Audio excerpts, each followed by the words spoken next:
Jay Crawford, Adam the Bull, Garrett Bush, and so many big names, it would take me hours to say all of their names.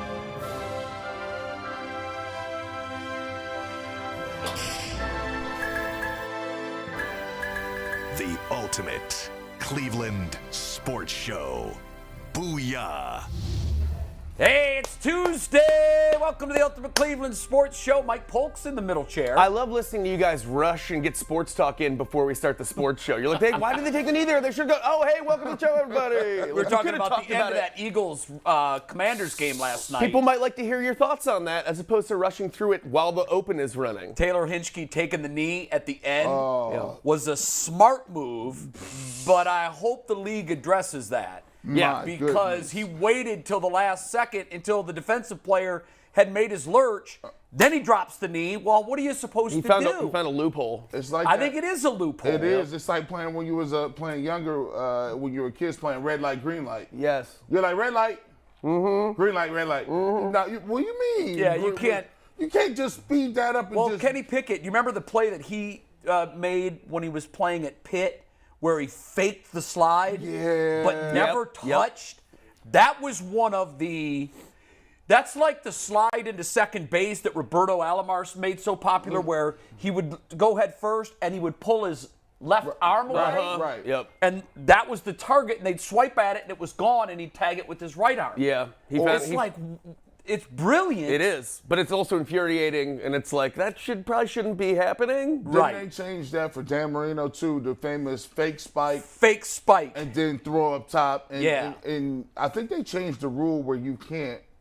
I want to say you can't fake a spike and then do some other they did motion. make some amendment to that I don't know what spike it is. rule. I like when Will Chamberlain was in the NBA and they just kept changing rules like as the game was going on. They're just like, he can't do that either. No, you can't do that. Exactly Nobody's right. allowed to do that anymore Can't either. camp in the lane. No dunking. No, don't do that. That's not fair. Bulls at home. Bull, did you see the play we're talking about that ended the game last night? I did, guys. And What do you think of that? Yeah, it's tricky. Based on the current rules, I think the referee got it right. But I think they are going to need to adjust. That's just like they did. You brought up the Kenny Pickett thing. They changed the rule in college. I don't even know if he did that on purpose. Are we certain that last night or Kenny Pickett? No, the Kenny Pickett thing. Yeah, no, I'm pretty sure he did it on purpose. He admitted to doing it on purpose. Yeah, it's something that he did. Okay, I couldn't Bull, remember it's that. something that you have to practice a lot. Yeah. Because your natural inclination when you slide is to go all the way down. Yep.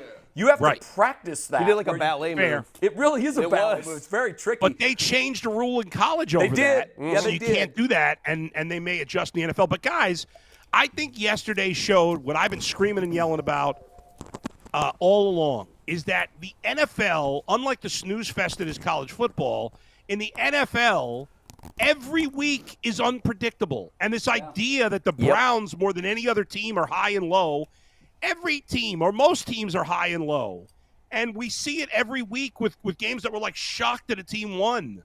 And we shouldn't be, because it's the NFL. As we're all going to pick, I'm sure we're all going to pick the Bills to beat the Browns this week. What? And the Bills Don't speak for me.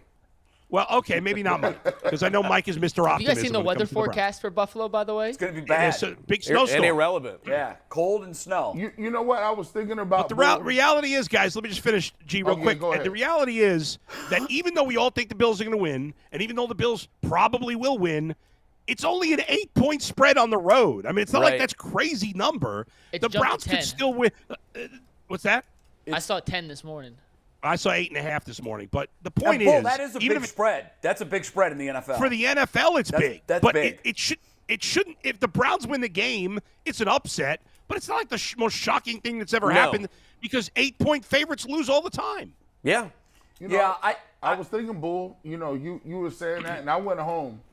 And I was just thinking about a lot what you had to say yesterday, and a lot of it was really sinking in for me. I was like, yeah, you know what? The Browns, you know, maybe they do have this up and down thing going on with the rest of the league. Like, I was just thinking, maybe we're not as stake-bitten as I once thought. And then I was just sitting there and was like, ha! I lied to myself. They're trash. I know, because you know what I thought you were going with that? You you said earlier this year that Browns fans have a weekly cycle.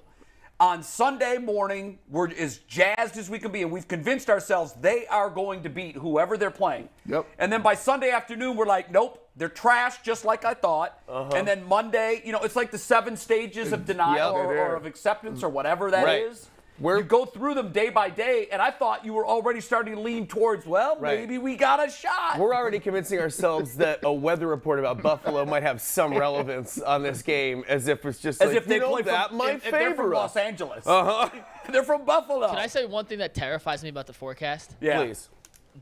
Buffalo drafted Josh Allen because his arm's a rocket. He can throw through any wind. But Jacoby Brissett's arm is accurate. Subpar. yeah. I'm not saying he has, I'm going to cut through 20-mile-an-hour wind arm strength, which means we might finally get a Nick Chubb game with 20 rushes that they lose. You know what, by the way, I'm glad you brought up Nick Chubb. Last night, the one thing that really impressed me about the Commanders, they had decided that they were going to run the football.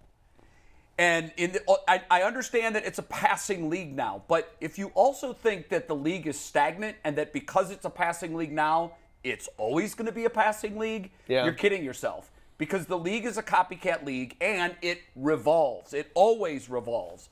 And what I learned from watching Philadelphia last night and Washington knew their best chance to win it was to shorten the game. Yep. I don't know if you can look this up. I think they had 43 rushing attempts. 45. 45 rushing attempts.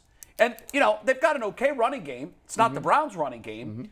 But what they decided to do was, we're just going to stick with it. We're going to keep running. And they weren't averaging huge numbers per carry like the Browns do. But what they did was they had long, clock-chewing drives. And at the end, they came out on top. They made a couple big plays when they needed to. But, this idea that because it's a passing league, you can't win running the ball, that's ludicrous. No, it's true. It would be ludicrous if it weren't true, but it's true. You can't consistently win when it matters just being a run-first team. We've seen it in recent years. I also don't think Washington had a lot of options right there, did they? Washington. No, not with their quarterback, who, by the way, was a game manager. He played well. That's what I think. That formula was what the Browns should have gone into this season saying that's what we're going to do. We're going to throw it 25, 28 times. We're going to run it the bulk. We're going to be a heavy 60-40 run team. And with the run game that we have, Bull, you've said it. Teams can't stop Nick Chubb. You sat in that chair where G. Bush is today, and you said he's unstoppable. He's unstoppable. So if you have an unstoppable cheat code that will consistently win, that you're not going to win 17 games, but use it. That's what your team is built for. I compare it to this. I'm a blackjack player, right? And when you play the optimum way to play blackjack, it'll tell you against certain cards that the dealer has, you are supposed to hit on, say, 14. But that's very squeamish. It's hard to get a novice player to play optimally by the rules that you should. And it will kill you if he's next to you at the table. Yes, and because you're going to get the bus card. Yes, you are. So you're trying to, everybody at the table is trying to play optimally. So sometimes it's hard for you to stand on a 14 because it's medium. You're like, hold on.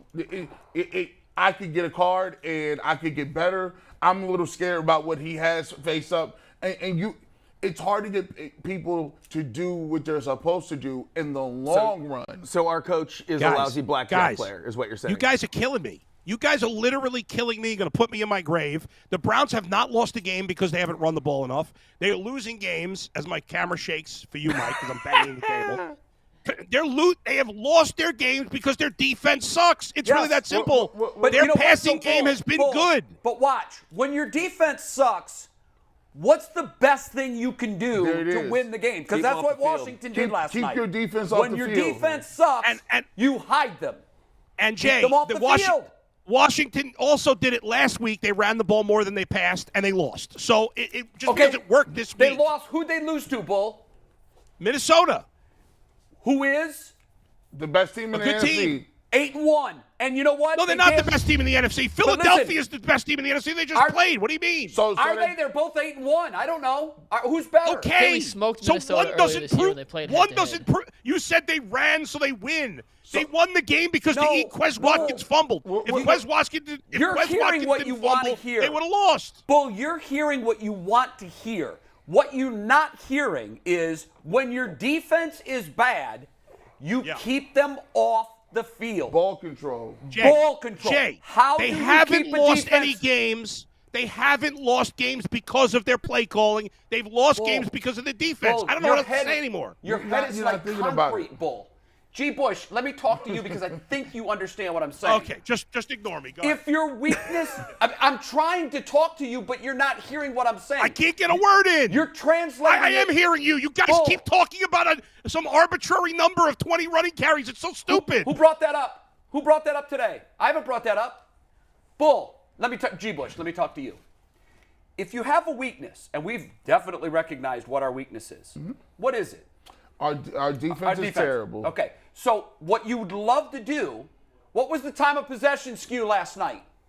Let me pull it up. I got it right here. Why don't you know that off the top of your head, Mikey? What kind of a 38-22 producer are you? Here's the number that matters. There's two. They ran the ball 49 times yesterday for 152 yards, a 3.1 average yards per carry. Terrible. Awful. 3.1 is terrible. And time of possession was 40 minutes and 24 seconds for Washington. And 19 minutes, 36 seconds. And I rest my case. So they also forced 3 turnovers, which is the one thing. I know they did. They forced 3 turnovers. I mean, guys, they didn't win that game because they ran the ball. Give me a break. Bull, forget for a second. Yes, when you're on offense and you have the time of possession and it's 40-19, that means you are dominating. You're moving the chains. They don't have an opportunity with Jalen Hurts and Miles Sanders to expose your A.J. defense. Brown to run up and down the field and score points. They're not getting the ball back. Right. They're getting 12 plays. Jalen Hurts comes out. If he doesn't get a first down, guess what? You're like, oh my goodness, it's going right back to these dudes running the ball. And at one point, they had a 3-play, 27-second possession. And as I'm watching that, and you can even tell the announcers are saying the same thing, it's tough to get in a rhythm when you're on the sidelines for 18 real minutes. Yes. Hey, guys, let me clarify something. Go ahead. Let me clarify something. You guys are using one game as an example to prove a bunch of things. Let me just clarify that, correct? I didn't hear That's what you're doing. I didn't hear what you said. Mikey was talking. I'm saying you're using one game as an example to prove points. No, yes, you are. I'm not. Bull. It's 100% what you're doing here. Bull. You're talking about one game. When you win the time of possession battle, that lopsided, you win the football game. Yeah. You just do. I mean, it's a fact. I'm not making this up. I don't know that it is a fact or not. It is a fact. The time of possession battle is rarely that different. I bet you the Chiefs. Right. I bet you the Chiefs and Bills don't have crazy time of possession wins. 1 second. Because they score quickly. Bull, I have a counter. I'm on both sides here. Jeez. Buffalo had the ball for 40 minutes and 40 seconds in their loss to Miami. Yeah, now, there are outliers. Oh, here come the excuses. Now, wait a minute. You're going to find outliers, and that was an outlier. And most of the time, you are right, though. Most of the time. Bull, I'm not making this up. You can look up the stat. When it's 40-20, 2-1, it's almost like trying to win a game where you turn it over 3 times and the opponent turns it over 9. That's what happened. Disparity. And they lost because of turnovers. Philadelphia lost because of turnovers. No, the Washington running game stunk. They lost because they didn't get the ball long enough. That's why they lost. You have to look at it this way. It's not an all or nothing synopsis. All we're saying is if you are behind, you have a quarterback who's not good. Maybe it's Brissett or Taylor Heineke. Play to your hand. You have to play a certain way to win the ball game when you're playing against teams that have an advantage for you. If you come out and you decide because the rule book says, hey, we want to go out and throw the football. We need to throw it more than we run it. If you look at your individual circumstances and standards, you'd be wise to play a certain way because that gives you the best opportunity to win a football game. That's all he said. In simple terms, when you look at now you know what you are. You know about the 6 or 8 week mark of the season. And I think they knew what they were coming into this. Yes, I do too. They knew that the defense was supposed to be the strength, But by week 6 or 8, we realized that was fool's gold. It's not the strength. So you know what your strength is. It's running game. You know what your weakness is, defense. So when you're game planning for any opponent, the first thing you should realize is, like, okay, LeBron's our strength on the basketball floor. We want to play to LeBron's hand. Our bench is our weakness, so we got to keep our starters in for 44 minutes. Yeah.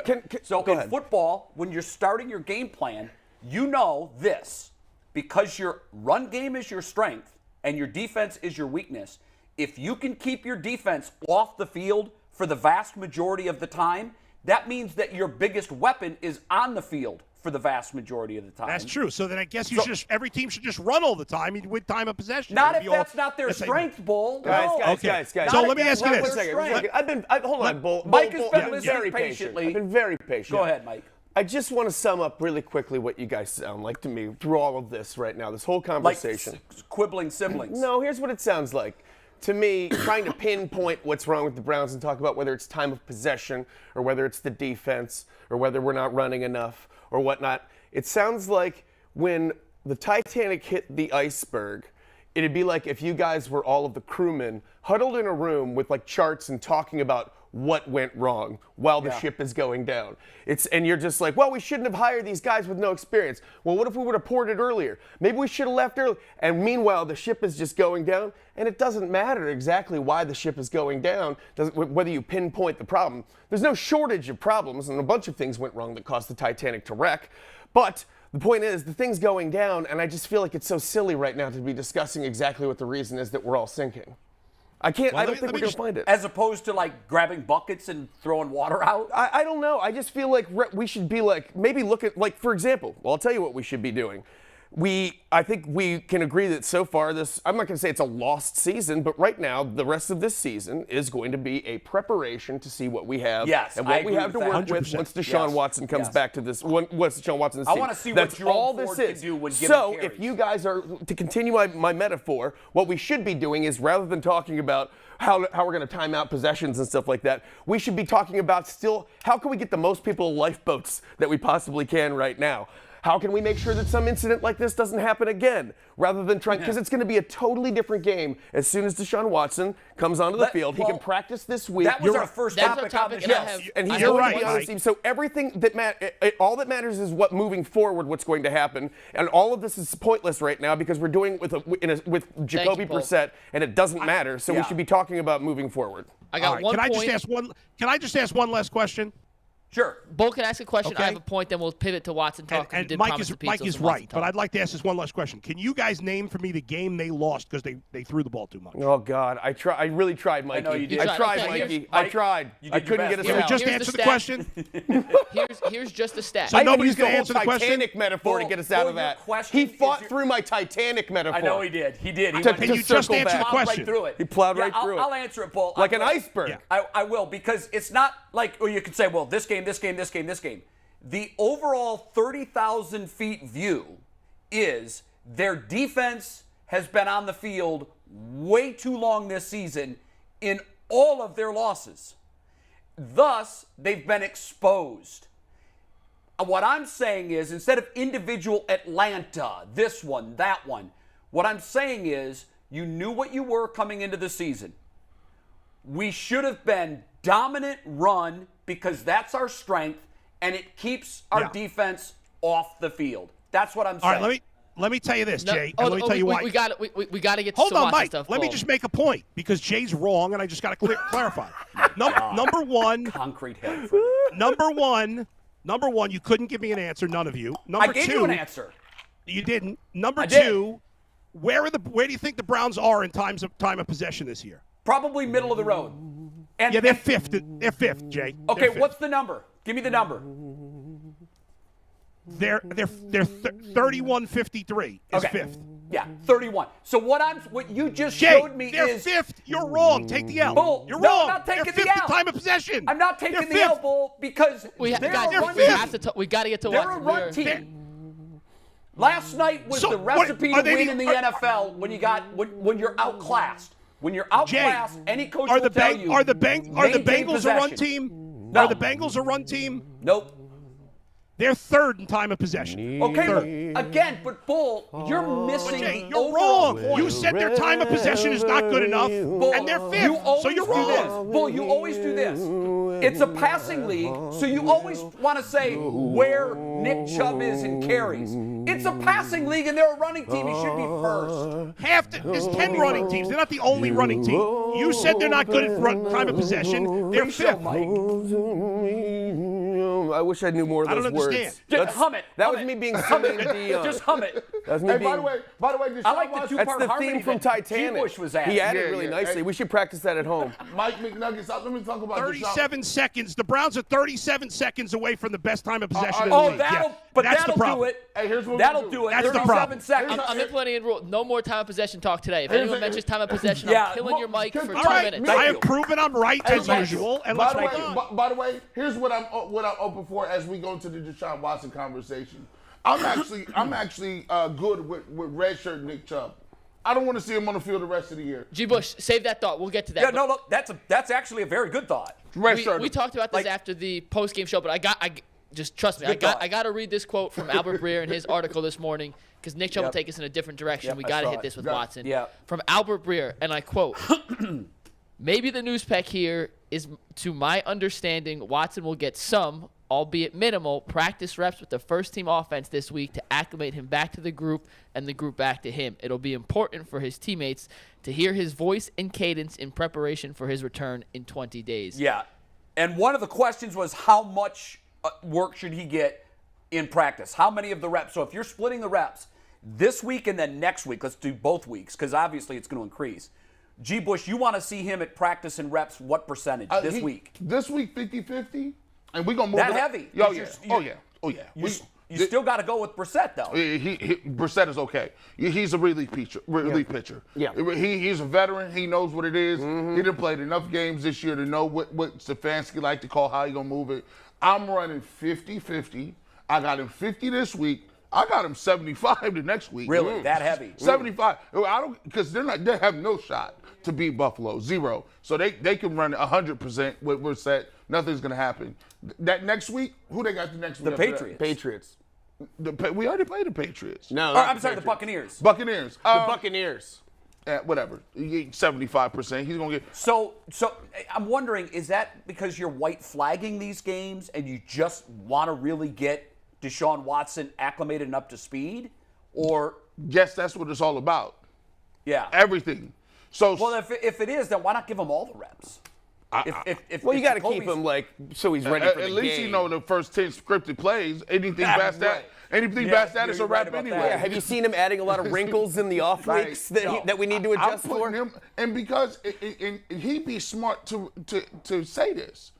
This is something that Stefanski can work on, which is messaging. Hey, look, we got a guy who we planned to have earlier. He's out 11 games. He has not played in 2 years. We need to first get him acclimated and up to speed of the game speed of the NFL. 2, the worst thing that can happen for the Cleveland Browns is if he's not prepared, he goes out there and gets hurt against the Texans. Because I've been thinking about that for a long period of time. I mean, that would be the worst thing for sure. The second worst thing would be if he goes out there and plays horribly. Yeah. Like just absolutely, who is this guy? Yeah. I think people might have to be prepared for that. That's the thing. I think that we could really see that, and I think, of course, Cleveland will just go insane. Oh my God. I mean, can you imagine? To have sold, in a lot of people's minds, people will see that as we sold our souls and compromised our future for this, and we didn't even get the payoff. And you might have. It's like if you sold your soul at the crossroads to learn to play guitar, and then you got the guitar and you were terrible, and you were just and I don't have my soul, and I'm bad at the guitar.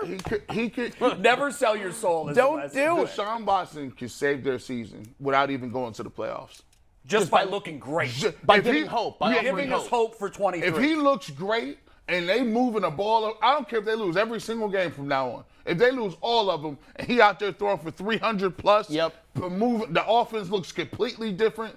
Everybody will come in here every single week and be like, hey, man, we finally got something. Yeah, once we get this defense. Yeah, we get this defense. Well, what percentage of snaps do you think Jacoby should take this week, and what percentage do you think he should take next week? I think 25% this week I'm sorry, Jacoby, 75% this week, and next week I would say 50 or even less. And then, and then obviously it goes to all Watson after that. I agree with you guys here. I think Watson saves the season for fans if he plays good to great. I'm not expecting him to play his best football ever, especially when he first comes back after not playing for 2 years. But I do expect him to play well, and if he does, then all this they suck, fire the coach, all this anger that we have is going. You talked about before how Browns fans are. Sunday we have optimism. Sunday night you hate the team. Monday you hate the team. Then it builds up. The same thing will happen. But usually by November we're like, this team sucks. I'm not buying in again next year. But if Watson plays well, everybody will buy in again next year. Everybody. Yeah, it is critical. And he's right. The macro of the weekly cycle is the season. Right. At the beginning of the season, we think Super Bowl. Yes. Even when the national pundits are saying, wait, what? Are you aware of your standing, where you are? And then, you lose that first game or second game or third game, you're getting blown out, and then it's the same thing. Wash, rinse, repeat. Mike, you haven't weighed in on this. You have a short-term decision to make and a long-term decision to make on getting this guy ready to go. What percentage of the snaps do you want to see? We know Brissett's going to be the starter for the next two. How many snaps should Brissett take this week and then next week? As I said, I think the rest of the season is really just about preparing him and seeing what we have and what we don't have and what we still need. We obviously have some missing pieces. We wanted to pretend like if we added this guy to this team right now, it would all of a sudden just be running smoothly and everything's ready and stuff like that. But we've seen what's been instructive this year, and it's hard to get a total read on it because we have not our quarterback as our quarterback right now, and that changes everything a little bit. But it's hard between injuries and people who just haven't come through in the way that we had hoped that they would. We have a little bit of better idea of what we need to fix. Obviously, we don't have anyone who can stop the run. That would be helpful. That's proven. I still think that we need probably another receiver for him, even though I think that Donovan Peoples-Jones has been better than our expectations. He's been a bright spot. He has been, but they still are missing. They don't have that third receiver. They don't have that third piece. They're missing something like that. That's what we've seen, too. But I think what they need to do, I don't care how many snaps Jacoby gets. Like I said, I think the rest of the season is just preparation for next season. And some of that's going to mean possibly losing some games and stuff like that maybe we should be prepping Jacoby instead of looking towards the future. But we still got these fans who are dreaming about going on this run where we might win one more. They're still doing this math and saying, and then if Deshaun comes in and wins out, just put that out of your minds, everybody. It's not going to happen. There's a less than 5% chance. You have to think about everything that we're doing now as looking at what we need to do in the offseason to build around this new piece. And that's what the rest of the season is about. And as far as snap count going into these next two games, I think that prepping, all I know is I think prepping Watson for the end of the season is now the priority. And I don't even care if what happens for the rest of the season, win or loss. And I'll add to that. But Mike. Yes, go ahead. Go ahead. I'm sorry. Yeah, I was going to say, but I agree with you, but the Browns won't look at it that way. And, realistically, the Browns are not going to make the playoffs. I think we all know that. Because even though mathematically they can do it, there's zero reason to believe they could play with the consistency to get there. They would have to go, they have 8 games left? They'd have to go at least 6-2, if not 7-1. So it's okay. But here's the thing. They should still play as if they're trying to make the playoffs, in my opinion. Until they can't, until they're mathematically limited. Yeah. Well, but G was saying don't play Nick Chubb, and I understand his point. If the Browns make a thing about pitch count with Nick Chubb, then why play him if you're eliminated? Well, I would say if we're all thinking about next year, well, I want to see Nick Chubb play with Deshaun Watson and see what that can look like. Now, I want to use Jerome Ford and get him in the mix. I do too. Because I think he's going to be their number 2 back next year. Yeah. But I do. I'm not having and Nick Chubb won't.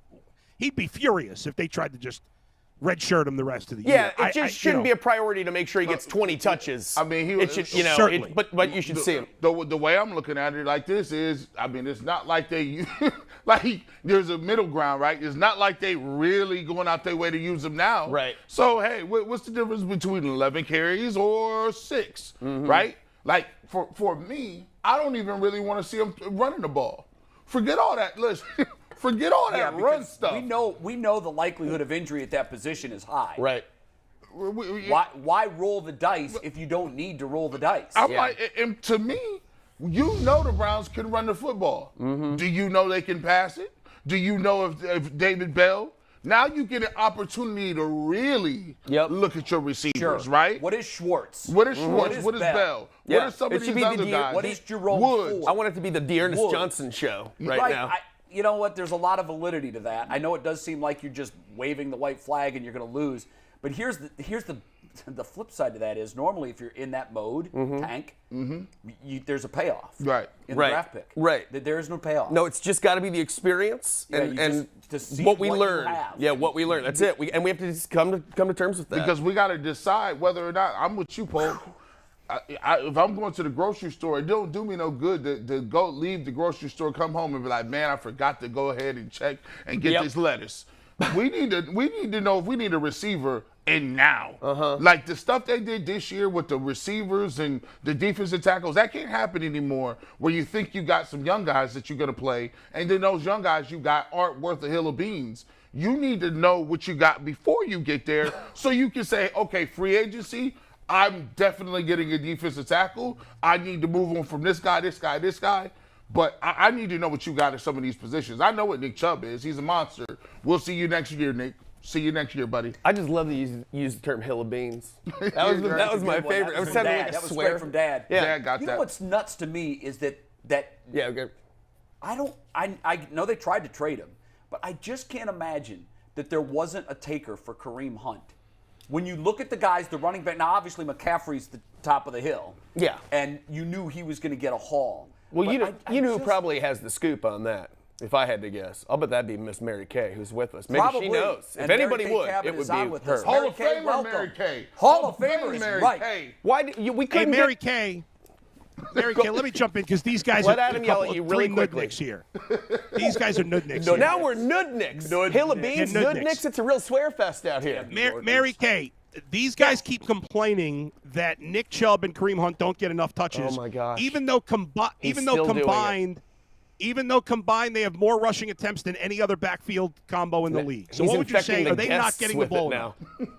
Now he's Are they not infecting getting the guests. ball enough, Mary Kay? What do You know say? what? There are certain games when it seems like they could get it more. But You're a when nut, Nick. Welcome to the club. But when Of course, there are always going to be certain games, yeah. Right, but when you fall behind the way that they did in Miami, it just doesn't make sense to try to do that. You need some bigger chunk plays. And also, when you take away the 33-yard touchdown run by Nick Chubb, that left him with 10 carries for only 30 yards. He only gained 30 aside from that touchdown run. Well, I don't want to take away that touchdown run. That was a touchdown run. No, I know. I'm just saying that In garbage time, but yeah. down for down, they weren't possessing the ball. They weren't getting the chunk plays. They weren't getting what they hoped to get there. So there are definitely some games where I wonder why they aren't getting it a little bit more. They have some analytics about that, I'm sure. And they believe that there is a drop off in Nick's performance once he gets to a certain point, and that's why they use Kareem and whatnot. But certainly there are games in which I think we can all look out there and say, hey, a little bit more Nick Chubb might be worth it here. Mary Kay, overall, do they're you getting know it plenty. what the effort was to deal Kareem Hunt and why he's still on he had 6 carries, I think, against Miami. And it just seems to me, as I'm looking at some of these other teams around the league, there are teams that still need that piece. And I thought that there would have been a decent trade market for him, but obviously there wasn't because here he is. There wasn't that much of a trade market for him. That's really the truth of the matter. I think everyone in Cleveland sort of thought that, teams would be clamoring to trade for Kareem Hunt, and that just really didn't happen like that. So it wasn't a situation where they just decided, no, there's no way we're trading him. We're hanging on to him, and we're just going to, give him the ball just a few times here or there. No, it just didn't materialize the way I think a lot of other people thought that it might, and that's why he's still. Why do you think that is, Mary Kay? What do you think scared people off from that when there were teams that were in need of help at running back, and he does have a history of success, and obviously he hasn't had as many touches here and as much of an opportunity to show it. But do you think that they saw something, or are they worried about his injury history? Why do you think they wouldn't make the move? Well, any team giving up a draft pick right now, you're looking at renting the player for 9 or 10 games is all you're really doing. And if you're not going to be re-signing him long term, then you're not going to want to give up a draft pick for a player like that. And also, running backs are, people don't really like to hear this, but they're sort of almost a dime a dozen. I mean, a team might be able to get as much out of Dearness Johnson, for their needs the rest of this year as they could out of Kareem Hunt. So I just don't think teams were willing to give up a draft pick, and then you have to add in all of the other off the field stuff that comes with it. Although the Browns, he's a hometown guy. They know what they have. They felt really comfortable with him, and they still do. But other teams, I'm sure, would have to think twice about taking on a player that comes with some off the field baggage. Okay, do the Browns have to reevaluate the way they look at certain positions? I look at two positions where I've heard it. I don't know if this is necessarily true because they're very vague at what they do. They don't let you know anything. But, I've heard that they don't really value linebackers. There's a linebacker out there that I didn't know who it was. I thought it was some dude from St. Ignatius. I don't know his name. It was like I thought it was Jason Trusnick. He was back. I didn't realize. Raven Trone. They're out there. My thing is. Oh, keep them coming, man. I can listen to these all day. There's some names for the past here. Now, between that and the defensive tackles, when you look at the PFF grades, I mean, they're in the 30s. Does Barry and DePodesta and Stefanski have to go back to the drawing board and say, hey, look, we're getting gashed in the run game. We need to really put some emphasis on these positions? Or do they think that it's just, if Deshaun comes back, they'll score enough points and you won't recognize that? Well, this team definitely has a philosophy on valuing certain positions over others. And certainly we have seen that defensive tackle and linebacker up the middle of the field aren't really necessarily the place where they spend a lot of money or put a lot of resources into getting sort of superstar-y kind of guys. But I would like to point some things out about this defense real quick, because I think a lot of people aren't looking at some of this stuff. And not that I'm making excuses, but there's been no continuity on this defense this season. First of all, there were young guys that they thought would really step up and pop and jump off the page this year. I'm talking about the Jordan Elliott's, the Jacob Phillips, the Grant Delpits, the JOKs, right? These guys, we heard that they were really supposed to have some breakout seasons. Instead, while they were kind of coming up their learning curve, a lot of other things happened. Anthony Walker left the lineup. Jacob Phillips replaced him. He was lost for this season. Miles flips his car. Jadeveon sprains his ankle. Denzel gets a concussion. JOK goes out of the lineup.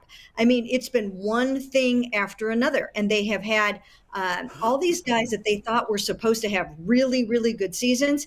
It hasn't happened for one reason or another. And I think that is the biggest thing about this defense this season, is that they just haven't had their full complement. They haven't all been healthy. And then the young guys that they thought would really pop, maybe they will in the final 6-7 games of the season, but it hasn't happened yet.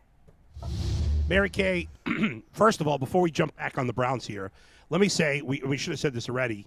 Congratulations on getting into the Press Club Hall of Fame. Well deserved. Hey! You've covered the Browns. Yes, you've covered the Browns at an extremely high level. You take so much crap from the idiot fans out there. A lot of us do, but you get it worse than most because we know there's a segment of the fan base that are sexist. So you get that in addition to the typical idiots. You've done a magnificent job. You've been great ever since I've been here, and very happy for you. Congratulations. Congratulations, Mary Kay! Woo!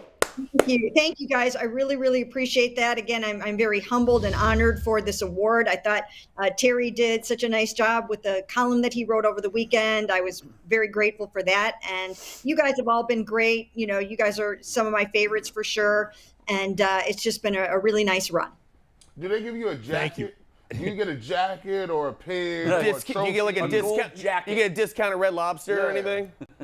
I don't know. I'll find out tomorrow, I guess. All right. Well, it is. You It deserve really it. is a nice award, and it's recognition of, a job well done for a very long time. I think the average fan doesn't really understand how much work the beat writers put in. Oh, yeah. A lot of them think that, they're covering the games. But Mary Kay would be the first to tell you, your vacations have been blown up through the years with Never big off. trades. You are never off. That Yeah. phone could ring at any time. There could be a major story 365 days out of the year, and you've got to be there. It really is like you're on call all the time. Back to the Browns. I know that this is, when you look forward to how they play out the rest of the season, they're not going to wave the white flag, clearly, but we know what the mathematical chances are of them making the playoffs, slim to none. It's less than 5% now, and they've got Josh Allen and Tom Brady coming up before they get their guy back. We were talking a little bit ago before you joined us about how the Browns sprinkle in Deshaun Watson at practice over the next 2 weeks. What percentage of snaps do you think he'll get this week? And then what percentage of the work do you think he'll get next week before he comes back the following week against Houston? Now, first of all, let me say that I heard you guys a little bit before I jumped into the room, and I think that they still do have a little bit of a chance if they can go up to Buffalo and beat the Bills. It brings back new life into this team if they can go win that game. Why? Because then they have to go out and beat the Bucs, and they are actually beatable too if the Browns bring their A game. Now, we have heard a theme this week from John Johnson and from Myles Garrett, and I think these guys are trying to say we need to go out and play with reckless abandon, and we need to play fast, and we need to play aggressive. If the defense brings it the way that they did against the Bengals, then they have at least a chance of beating the Bills. Now, do I really think it's going to happen? No, I probably will pick the Browns to lose this football game. But in the off chance that they can go up there and grab that game, it changes the conversation. It flips the script a little bit. And that 4.5% chance jumps up exponentially. And then if they beat the Bucs. So it really isn't over yet, even though, that the chances are slim.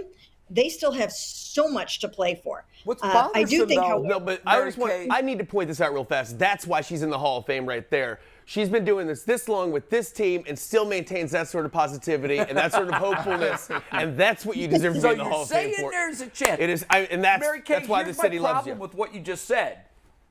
Why are we waiting until week 9 to play with reckless abandon, or week 10? Like, where was I thought Miami, I said all week last week, this is a playoff game. I want to see this team come out of the gate and play like it is a playoff game, because it was reckless abandon time. And now we're hearing reckless abandon? What the hell? Where was reckless abandon in week 3, 4, 5, 10? Where's it been? No, you're very right about that. And they played with it against the Bengals. They brought it. I mean, they came out ready to run through that wall that I asked Myles about, and they needed to do it again in Miami. But I think what happened was I think they kind of got the deer in the headlights look when they realized, oh my God, these guys are going to run right through us, and we can't stop them. And Mike McDaniel's JJ3 was right about this. We saw this. You guys saw this. They didn't try to run around. They went right through guys, right? And they just bowled them over. And that was a big part of the game plan. And I think they did get hesitant. And then another thing that I think is happening with this defense at times is they have gotten afraid to make mistakes. They aren't just letting it all out on the field and playing lights out like they did against the Bengals all the time, because they made so many mistakes in the beginning, and they were so worried about correcting the blown coverages and the missed assignments and all of that, that they forgot that they just have to go out there and play with their hair on fire. And if they do that in Buffalo, then, Josh Allen in the last game had 1 touchdown and 2 interceptions. If they can get to him, if they can hit him, a lot of it has to do with the offensive line and what the matchups are. If they can find some favorable matchups for Myles and Jadeveon on that offensive line against this Bills team, then maybe they can make Josh Allen look a little bit, less superhuman. By the way, I must say, I wrote it, I said it, I was all about it in 2018 that they should have drafted Josh Allen over Baker Mayfield. I was not shy about it, and I usually don't take victory laps. I usually don't. I try to be humble about a lot of things, in that regard. But Josh Allen is one victory lap I'm willing to take because I worked so hard on that evaluation and that scouting report and coming to that conclusion that I sort of do feel a little proud of it. You should, and the victory lap is warranted. For starters, big, strong quarterback who's played in cold weather. He fit the division perfectly, and he was a prototypical AFC North quarterback. And, hindsight's 2020. We should have made a lot of different picks at where we used quarterbacks over the years. And Mary Kay, I'm going to take a victory lap on Joe Woods. When he let Chad Henne run up and down the field for 14 yards against Kansas City, I said, oh, no. He doesn't seize the moment. And I'll agree with you. If they can get the defense to play with their hair on fire, I think they have a decent chance. But here's the problem. I don't know if he's going to let them loose. There were times in the Miami game where I saw it and I said, well, if they're just going to run like that, they're going to need 3-4 guys at the line of scrimmage. We need to see the safeties in the box. We need to see more cover one. We need to see zero blitzes.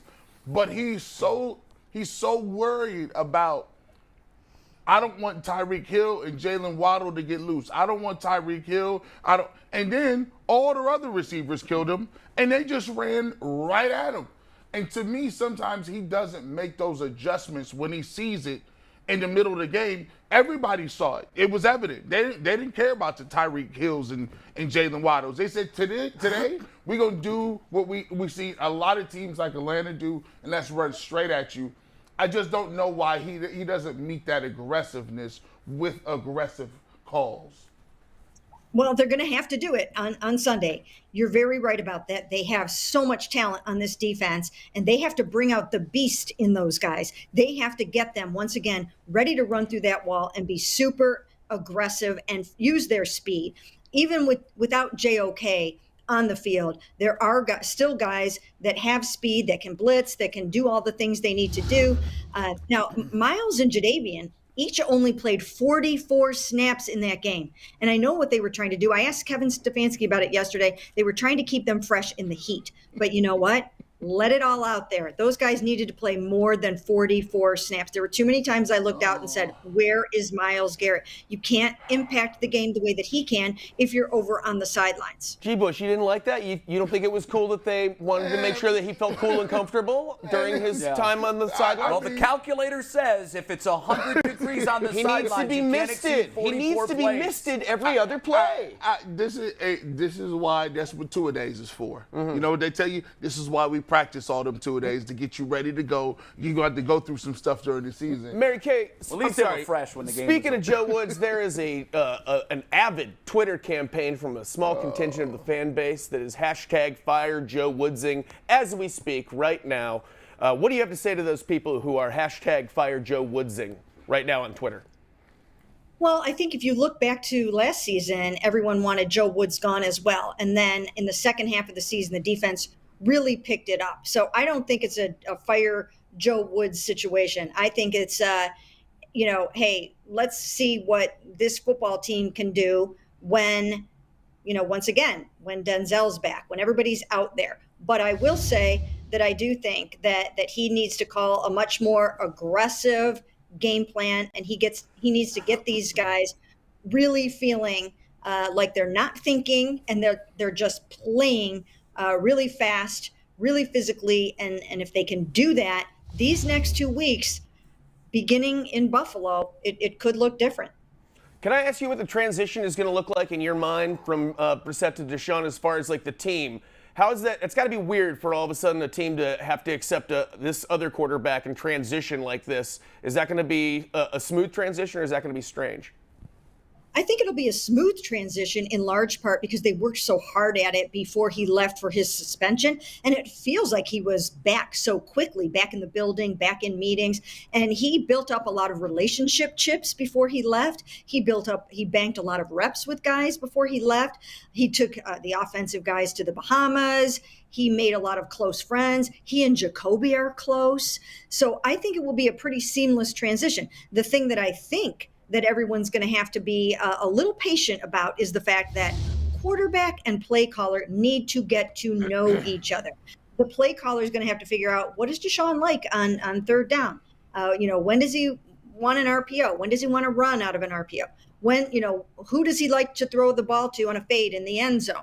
Some of that takes a little bit of time, and you don't know what that is going to be until the first starts flying, when the lights are on. The other thing is, and I've said this all season long, I think they left themselves one Pro Bowl caliber receiver short this season.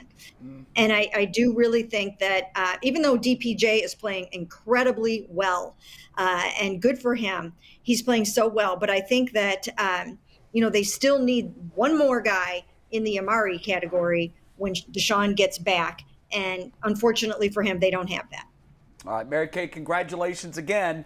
Keep up the great work, and thanks, as usual, for joining us on the Ultimate Cleveland Sports Show. Appreciate it. Sure.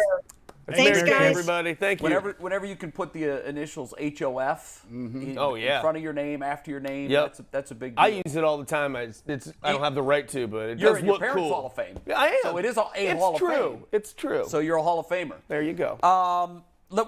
Explain, I think. I wasn't here last week You when weren't we here did it the last first week time. when we introduced the segment. Before we do that, did you guys see the report about Watson and Brissett bonding? No.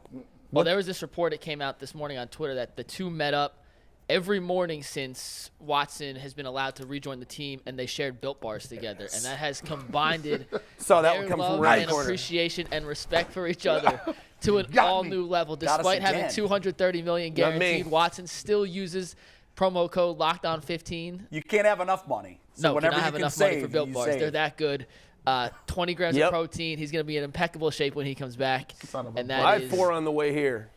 yeah, delicious. He's still chewing them, but feel like $1 million delicious. bucks. They're Flavor is great. impeccable. So Great. Well, it gives you something to do. yeah, it does. It keeps you completely active the whole ride. It's actually active calorie burning because you chew Exactly. nonstop chewing. I'm working So- out right now, just because it's still in my teeth. All right. Well, I think it was a segment we introduced last week, Jay. You weren't here, and it's pretty much a way to talk about some other things around the league based on things I think. Right. So the first thing, and Bo's back with us. Bo is going to enjoy this with us. I'm the here. First thing I think about the NFL is, despite beating Buffalo on Sunday, the Vikings are still big fat frauds. I think that. Interesting. Wow. I mean, I They don't know. made plays. They just you want to think that because Kirk Cousins is the quarterback and no one ever takes him seriously. Yep. That they are frauds.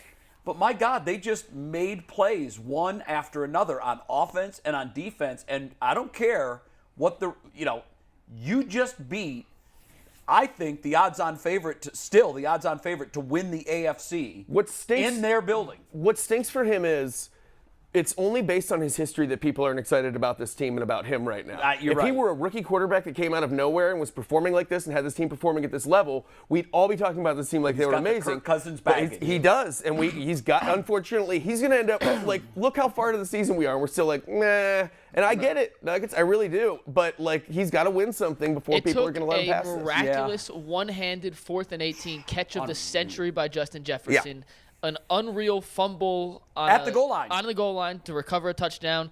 And then it took Josh Allen to revert back to 2018 Josh Allen down there to win But that you got to game. give them credit. I give them credit. They did all that stuff. I give them credit. I still think they're frauds. I have zero confidence that they can win a Super Bowl. Go ahead, G. The reason why they're not – see, people don't be understanding about football, right?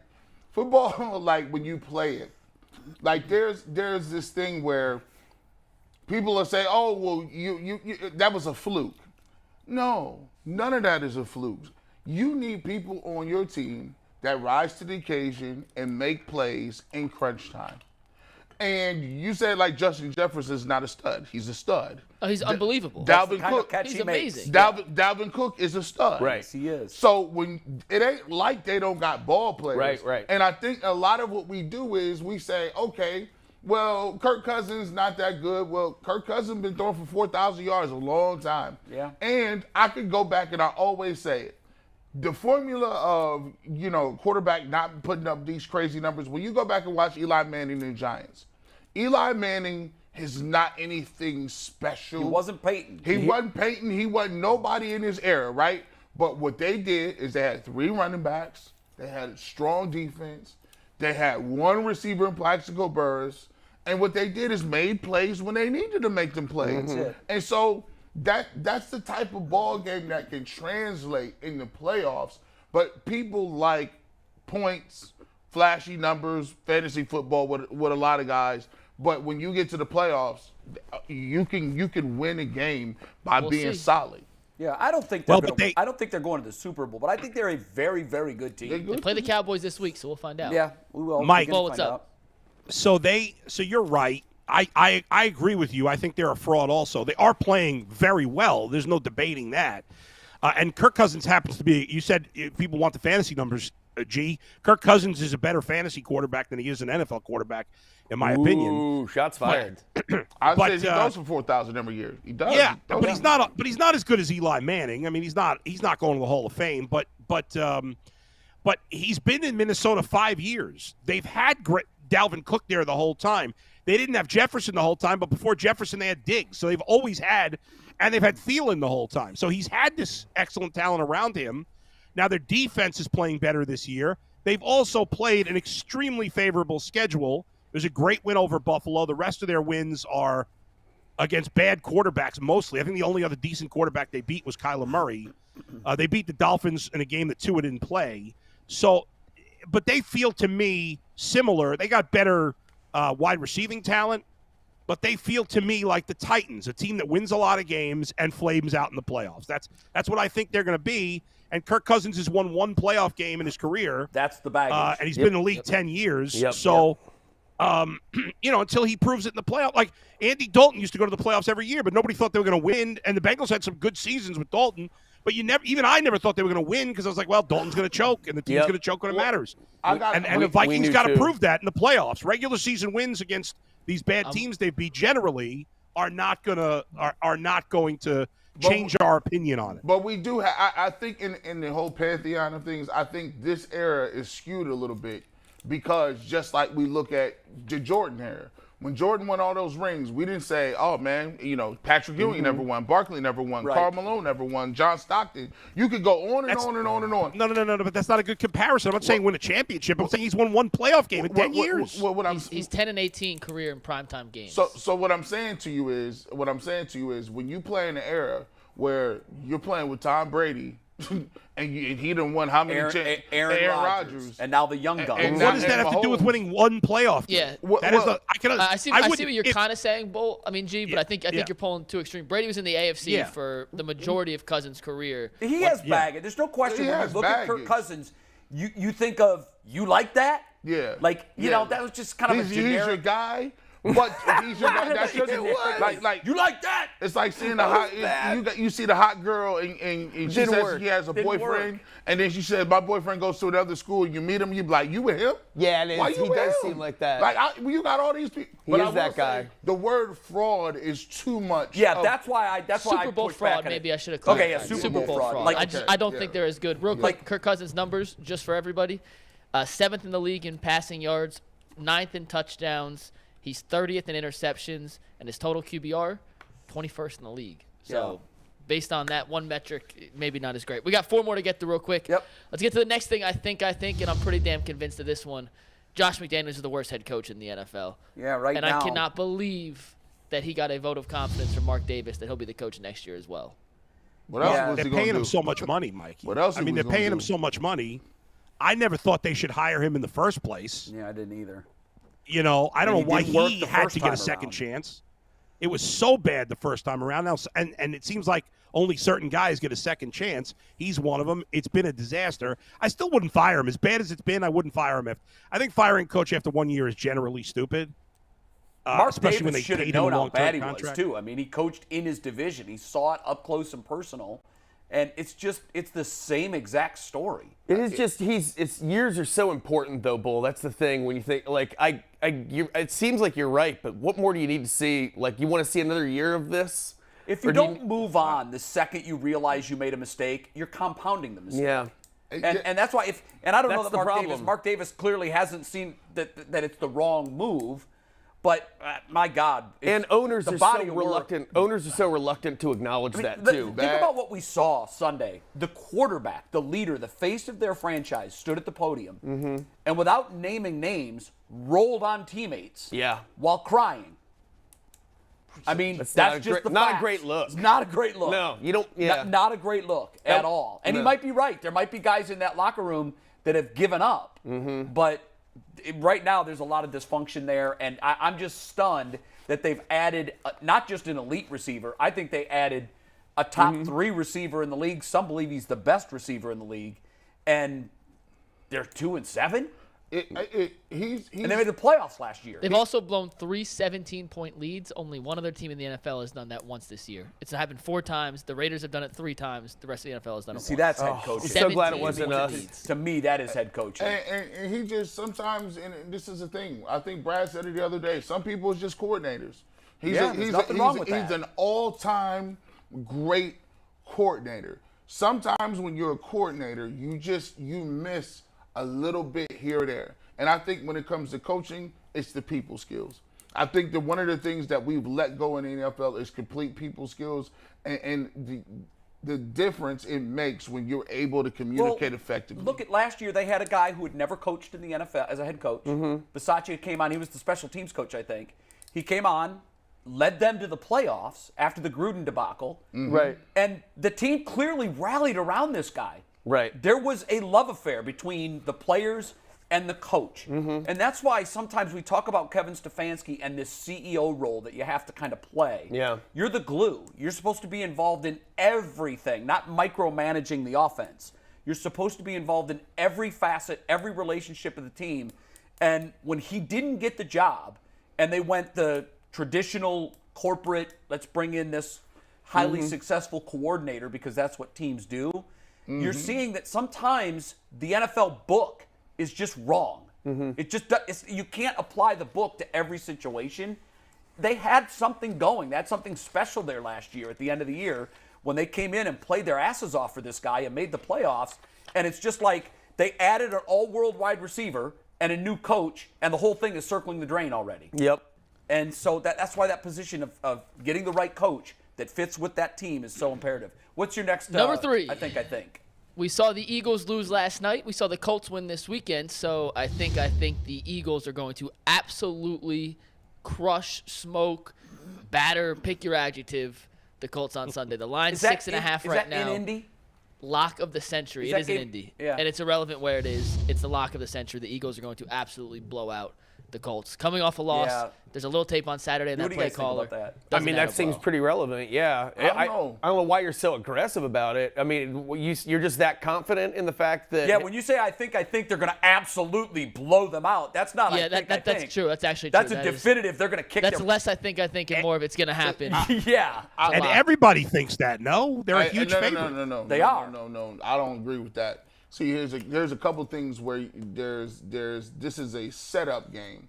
So one of the things that you watch that game. First of all, short week. Road game. The Eagles didn't run the ball well. They got the ball ran on them, and they had turnovers. So that means, and anytime I start to see you lining up and you're doing a bunch of like quarterback sneak stuff, and Jalen Hurts was doing that last game and he's successful with it, it tells me you need to do that because you can't do it another way. That's cute in the first half of the season, but I don't like to see that in November. I need to see you moving on all directions. And what's going to happen is now that they see that on tape, guess what Indianapolis is going to do? They're feeling good about themselves. They won a game.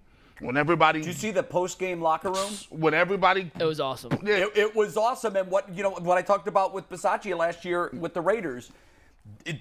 When he said, "Enjoy Monday off." Because it's a victory, Victory Monday. There's no we'll see you Wednesday. That place went nuts. That players love that more than anything. Crazy. Now they might need the extra day to prepare for Philly, but there's something special going on with that bonding.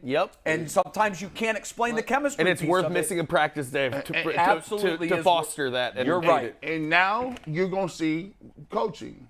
Do you have your team in Philadelphia able to be motivated and go out and play angry, mad, and get back on track? Yeah. And if you're a coach on the other side, can you bottle that energy? Can you get that synergy to work and get guys believing? Because guess what? They're going to be playing more invigorated than they did. If you're hurt, you don't feel it this week because you got to win. Everybody was talking crazy about you, and look what you did. Yeah. I think this sets up for a much closer game than meets the eye. Game, you think? Yeah, meets the eye.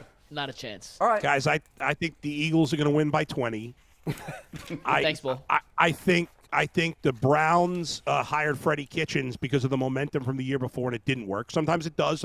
Sometimes it doesn't. You never know. Just because Bisaccia had momentum last year doesn't mean he would have this year. That we'll never know.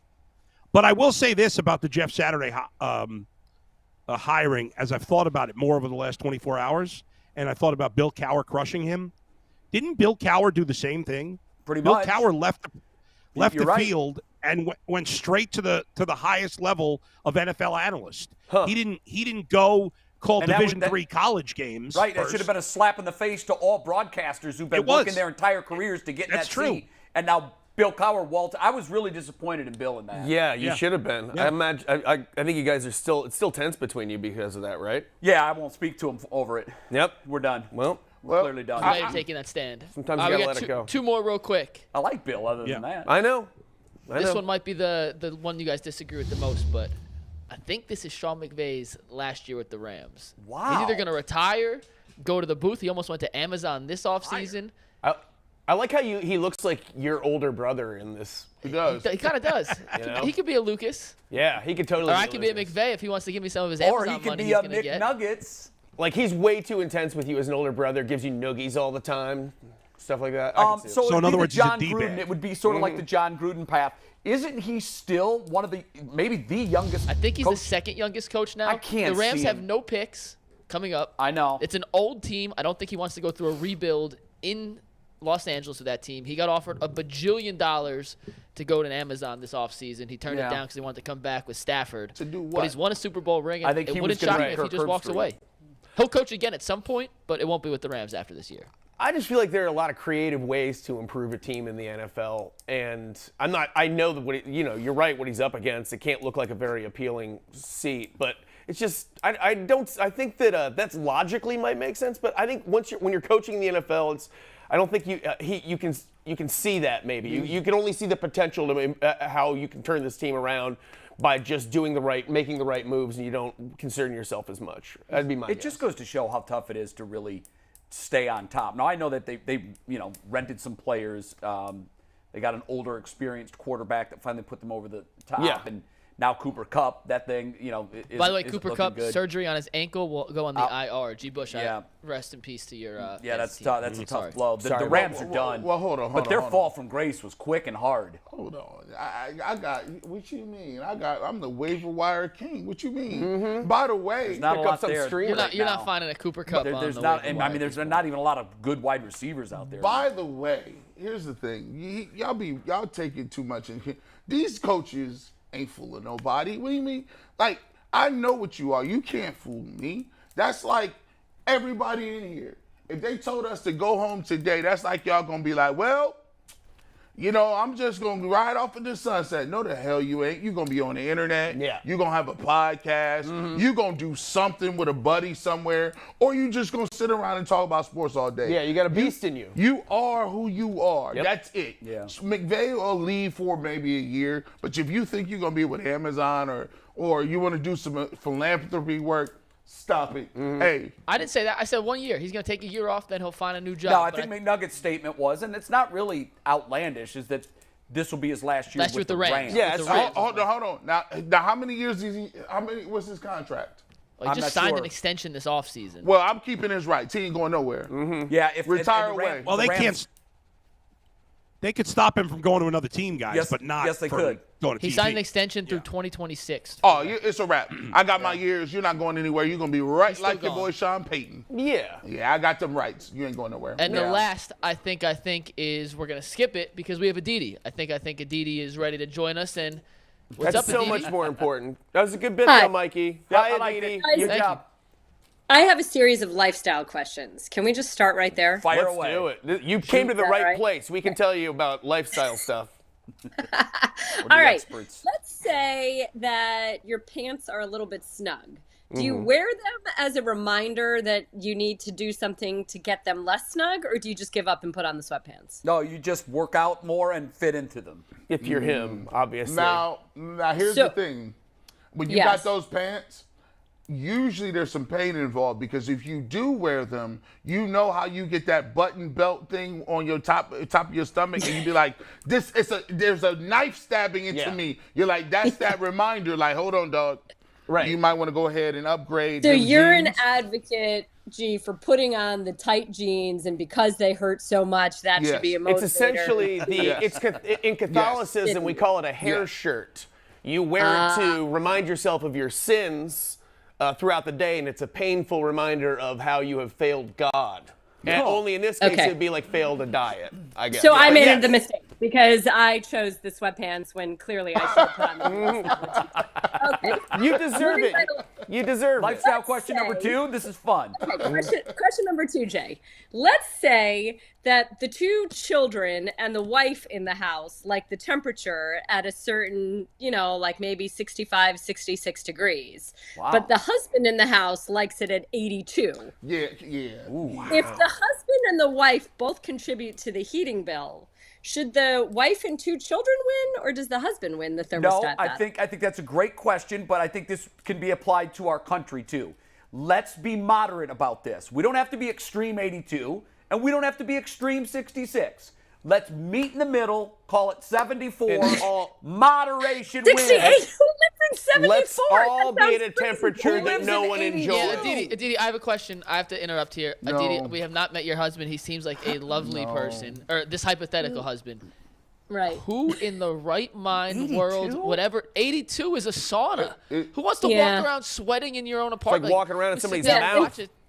Watch the Here's game my and you're in point to that. full sweat. You can always put an extra sweatshirt on. There are only so many clothes you can take off, unless you are Kirk Cousins. Agreed. Thank you. So, like, just put on an extra sweatshirt. They offer commentary. They offer the commentary. They didn't give you the answer. The answer is this: in every relationship, there's negotiables, right? You meet a guy, you meet a girl at a date. You say, "This is my only. I don't bend on this, right? We got 2 or 3 of them. Each of us have." You need to move the temperature into the unbreakable, right? If you put it in there and you say, "Listen, this is how I'm moving right now. I've given you 2 children. Like I got heat flashes, all the above. I'm moving the temperature in there." He's going to have to then negotiate one of his things. Maybe his non-negotiables is, I don't know, maybe he wants to spend $300 a week on something that's frivolous, right? So you go to the tables and you negotiate heat, temperature for one of his non-negotiables. I just don't that's the way it understand works. why it has to be one or the other. There is a middle ground. Your thermostat has more than But the middle 2 ground settings. is not. The middle ground is not 74. The middle ground is 68. 68 is a What were the numbers that you reasonable gave and me? an You gave me acceptable what? temperature. What was your number? 85. He is 85. His was 84. Well, at night, so at night, I would like the heater. This is when we're talking about the furnace. I'd Right. like 65. Okay. And during the day, 68 is acceptable. And what is his comfortable range? I told you he's very cold-blooded, like 82, I like the 85. gender Okay, role so- reversal here, so though, if too. yours It's is- usually, your mean is obviously, the woman who's 67. cold. Okay, your mean is 67, and his is 82. So if you take 7 off his, you get to 75. If you add 7 to yours, you get to 74.5. So put it at 74. That's what I said. And meet in the middle. But nobody's happy then. No one's I'm too happy hot at and he's 74. too But cold. nobody's miserable. If you're one of our people in the comments, can you tell us what the answer is to this? How would you handle this situation if anybody watching right now had a life partner? Here's the next one, Mike. Candles. Do you like Okay. candles, Mike? Oh, I love candles. Are you kidding me? You. Yeah, I do. I like it. It gives a nice ambiance to the room, a warmth. I enjoy candles. You don't? Actually, I love them. Actually, both of my children love them too. But Uh-oh. again, someone in the house does not. He like does not them. like candles. I feel like Correct. these was upfront type joints, Yeah, right? you should have found this out in the dating profile. He's a no And candler. all the Swipe left. questions that I didn't ask.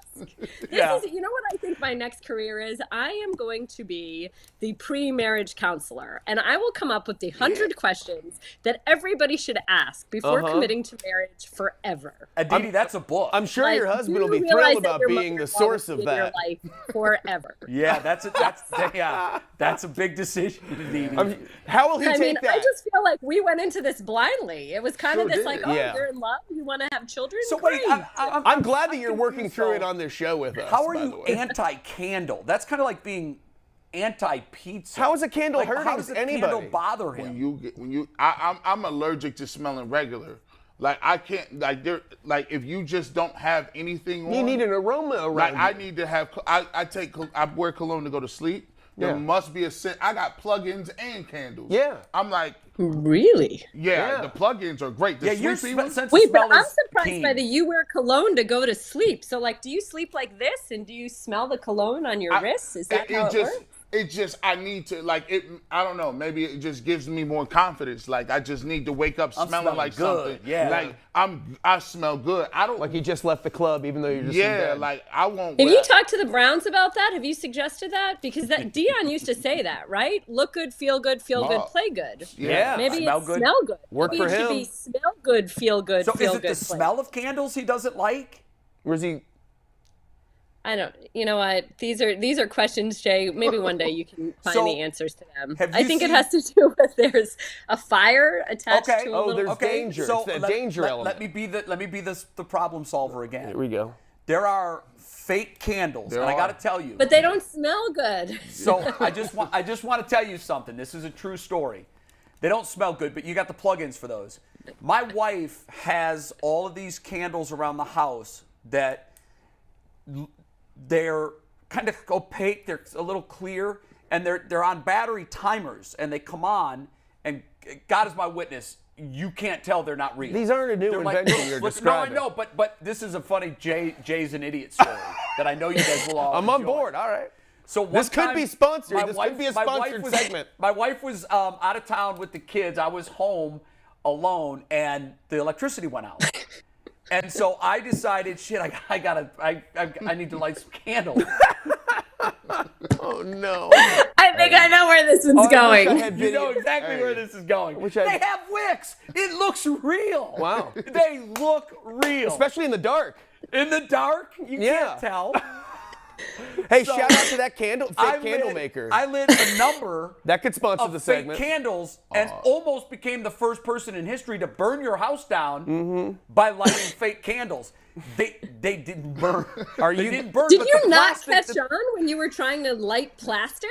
It That lit. there's not a The wick. wick lit. Right. The wick lit. I bet it smelled great. Now, of course, it burned down quickly, and then the plastic started melting around Oh, it. God. Right. And my wife keeps one as a reminder for what an idiot I am. If anyone wants more Jay's and Idiot stories, we're going to do a whole overtime content segment just on Jay's I'll stupid give you another stories. quick one. Another time she was gone, There's I another put teaser Liquid for Dawn. the rest of the overtime content that sometime this week we'll get All to. right, I put Liquid Dawn in the. She was gone. I had to do dishes.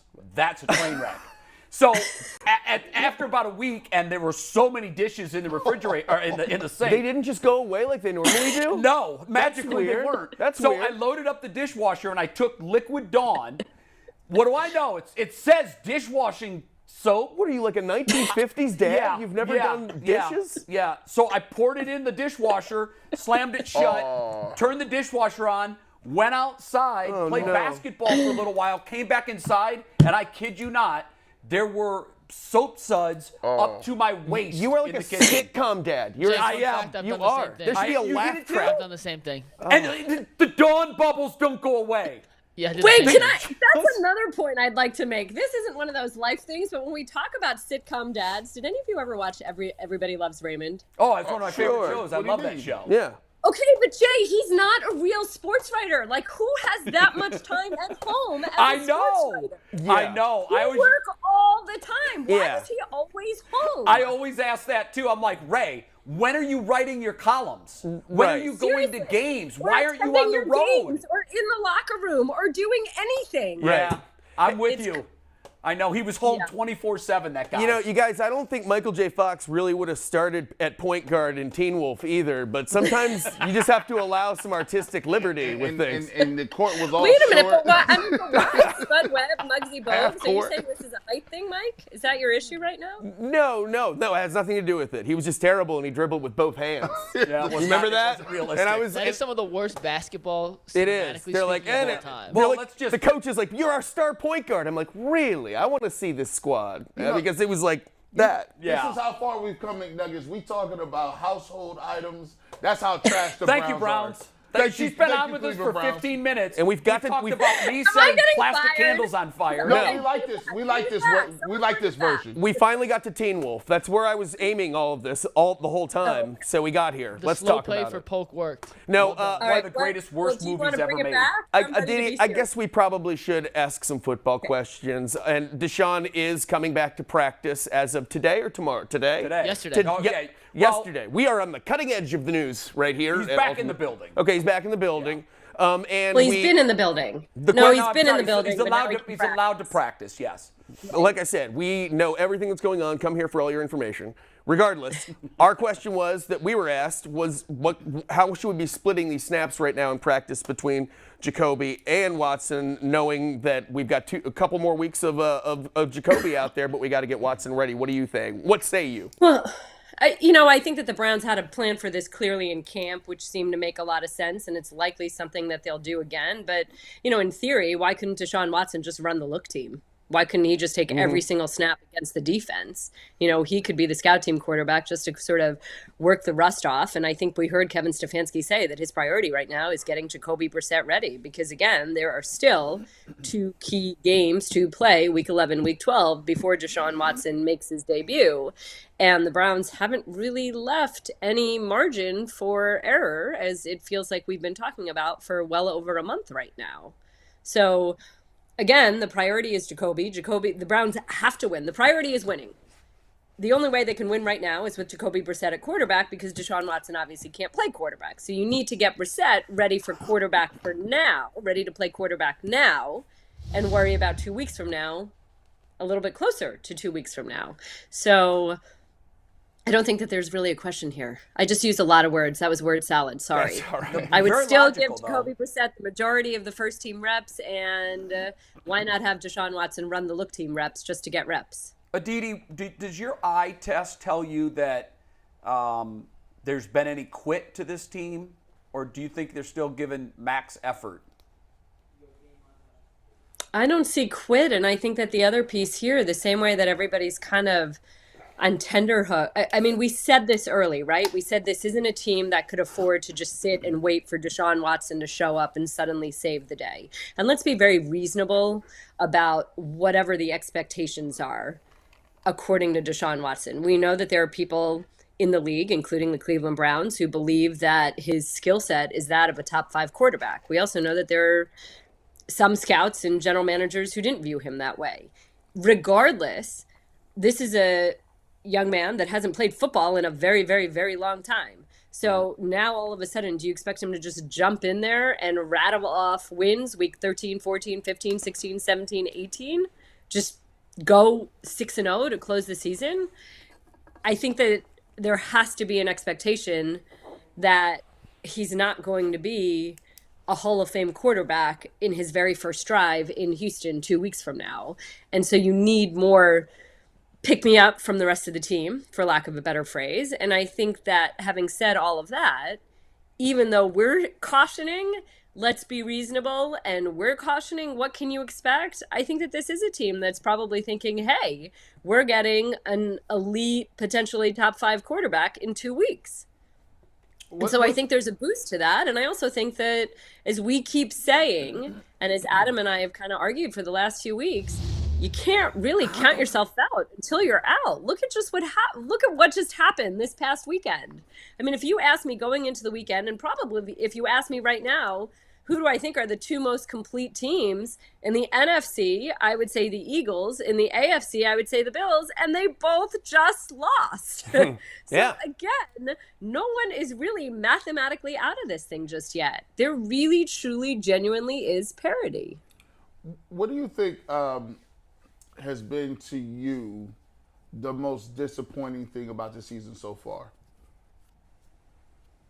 The losses? The defense. No, what aspect I mean, that's of it? it. Yeah, like sometimes isn't the defense the answer to that? We you know what? talked about I this as a think potential top defense in the league.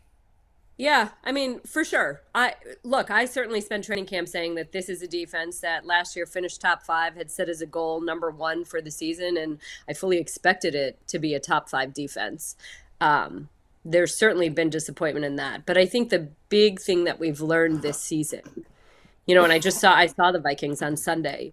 The Vikings are a team that are sitting with one loss. They're what? They're 7-1, 8-1. I think they're 8-1. Yeah, and so their last 7 wins, so 7 wins in a row by a touchdown or less, a score or less. What do you look at there and think, wow, this is a dominant team? It's not that offensive line. No, it's but they not win. They make plays when they have to, though. They win close games. Exactly, because it's a team that has somehow found a way to gut out wins. So for me, it's hard to look at the Browns and isolate any one thing and say, oh, the defense has been disappointing, or oh, Jacoby Brissett has been disappointing, or oh, anything that you can mention. I don't want to just single out anybody. It's just kind of a team as a whole. I know it's a young team, but it's also a team that has some seasoned veterans that you would think know how to gut out wins and know how to keep their cool at the end of games and know how to close and finish. And so in a year when you're seeing teams figure out how to win, I think just the fact that the Browns somehow haven't been able to is disappointing, especially after the way they started the season. Week 1, they somehow, in some crazy fashion, on the foot of their rookie kicker, won this great game. And then ever since then, it's kind of been what's going on. Yeah. It's the up and down. That all is really disappointing. I think that Jets game, it's so important that you get off and you get some momentum and you get that inertia going.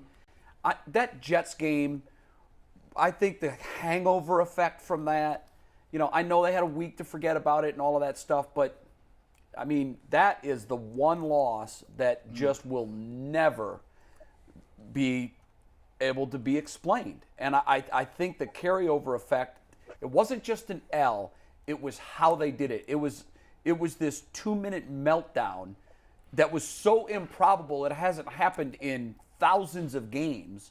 And the last team to do it was the Browns. I just feel like that was a body blow and a shot to the face. And to that point, Jay, I think it's not only the meltdown, it's that, in hindsight, and I've been very honest about this. I was on the field. I didn't think it. I was standing right next to Nick Chubb when he scored that touchdown with 1:55 left. I wasn't thinking at the time, oh my gosh, go out of bounds. But how much have we talked about this since then? Right. That had he just gone out of bounds right there or taken the knee or come down before the end zone, that game is won. So it's not just that they fell apart. But literally, mentally, had they just been a little bit more alert, then that could have been that right there. And who knows how the season unfolds differently. Exactly. What kind of a psychological difference does that make for the team if they win that game, whether they lose the game? I've always tried to stress what I think is the importance of the psychological effect on these kids losing, the mentality of the losing, the history of the losing with the Browns and stuff here, and how that can really infect a locker room right now. And that's one of my concerns moving as we close out this year. Look at the Vikings. The Vikings rolled that momentum in a positive way. Yep, they did. It's so interesting you say that, because all the most successful coaches tell you that they've been really, really good at getting their team to go 1-0, to think of each week as a separate season, every single cliche that we've ever heard. And yet, when we sit on this side, we know how hard it is. What is that line from Socrates? It's something about not living in the past, but focusing your energy on what is new. And it's kind of that same idea. There's nothing that can be done about week 2. So having a hangover from week 2 at this point just seems mindless and stupid and, jabbing yourself in the foot yourself or whatever. Sure. But that is sort of human nature. What if, what could have been, what should have been. Again, though, the best coaches, they put that behind, they get their team to say, okay, flush it, move on. This is a new week. And yet still also harness some sort of momentum from a positive performance. And I think that, to me, this weekend, I think the Dolphins are really, really good. I saw them in person up in Detroit to a second game back after he was out. I will be on the Dolphins sideline Thanksgiving weekend. I think the number is at the last 13 games or the last 14 games that Tua has started and finished. The Dolphins are 13-1. I think he's playing at an absolutely elite level. I think that Mike McDaniel is doing wonderful things with him. Having said that, the Browns played an exceptional game Monday night against the Bengals. So I think it was fair. I think it was reasonable to expect a better performance, more fight, more of a challenge against the Dolphins this past weekend. And it's just, you look at those numbers, and as good as Tua is, isn't this supposed to be a great defense? Yeah, allegedly. That's what we were told. We got hoodwinked. Yeah. Hey, we only have a minute or two, but I really want to get your thoughts on Jeff Saturday. We've discussed the whole thing last week, and then the improbable win on Sunday and this week. And some people have had some really strong thoughts on it, from Joe Thomas to Bill Cowher. What's your general observation of what the Colts have done and how this sort of out-of-the-box experiment is going? It's interesting because my former colleague, Jim Trotter, apparently was very good friends with Jeff and wrote a column. And he said that he asked Jeff, you've very openly talked about meritocracy and paying your dues and earning your way. And yet here you openly leapfrogged however many people and jumped into this role when you yourself were unwilling. As we know, Jeff Saturday was unwilling to accept assistant coach jobs over the last few years. And so Jim Trotter said that he essentially called out Jeff Saturday on, why did you always talk this talk? But then all of a sudden when it was your turn, you said, oh yeah, sure, push me to the front of the line. And Jeff Saturday's response to Jim Trotter was that we've seen this in the NBA, where a player goes straight from playing to being the head person. We've seen this in Major League Baseball, where a player like Aaron Boone goes straight from playing to being a manager. And why don't we ever see it in the NFL? And Jeff Saturday's argument was that while a player may not be an X and O genius, being the leader of a team, being the CEO of a team, may have a lot more to do with leadership ability and having lived that experience than perhaps paying your dues as a high school coach and then as a college assistant and then as a college coordinator and so forth. He felt that it was important to show that it could indeed be done. And he said he wanted to shoulder that I can create a new path. I think it's interesting. I think it's notable, especially, and I brought this up with all of you, that, Josh McCown took so much heat a few years ago when it was known that the Texans wanted to hire him similarly, and he sort of pulled himself back. I think when Bill Cowher spoke, it made me feel very much as a writer. I covered high school football in the wilds of Texas and drove hours to write copy in a newsroom. I covered college football in New Jersey. I then went on to write at a newspaper covering the NFL. I then paid my dues in television. I felt like I sort of followed this path, and to see people kind of leapfrog all of that for whatever reason, sure, that's tough. But I think there's something to be said for valuing different experiences. And I think that that's what Jeff Saturday was saying in his response to Jim Trotter, that there may be a linear path, but in the NFL, we've not always been really good at recognizing, acknowledging that linear path, right? Because there are other issues with who often gets the opportunity, whether they've paid their dues or not. For instance, like an Eric Bieniemy or like a Leslie Frazier. Certain people have paid their dues and they're still not getting a chance. So now here's a guy that comes completely outside the box, a completely different path. If he is successful, then what he is essentially arguing is maybe it's opening more eyes, that there can indeed be more thinking outside of the box. Maybe not that same thinking outside of the box, but multiple different thinking outside of the boxes. I agree. Yeah, there's something to that, right? It seems personally, elitist to think that there's only one I'll say way. this, though. I'm frustrated that Frank Reich had to move away from Matt Ryan because, as you know, I was on the sideline for the game before, the game in Tennessee. The way that Frank Reich spoke about Matt Ryan, the way that Matt Ryan spoke about Frank Reich, there was no doubt the esteem and the respect that those men had for each other, what they felt that they could accomplish if given the chance. We know that Matt Ryan ultimately lost his job not because Frank Reich wanted him to lose his job, but because that was a decision made by ownership. All of a sudden, Jeff Saturday gets to come back in and reinstall Matt Ryan. Right. I was very happy to see Matt Ryan win, that's for sure. But it makes you wonder, why couldn't Frank Reich have the juice to play with the quarterback he wanted to play with? Yeah, it's almost like Irsay wanted to make the change. He went ahead and made it, and he's been very unapologetic about it. But I know a lot of folks are watching it. Hell, there's different paths in every profession, and Bull brought up a good point earlier in the show. How many broadcasters did Bill Cowher leapfrog when he went right to the top of his new profession? I'm sure there were a lot of people that have been paying their dues, doing games, that were former coaches that would have loved the chance to sit in that studio. But he got that opportunity because he was tremendous at his job.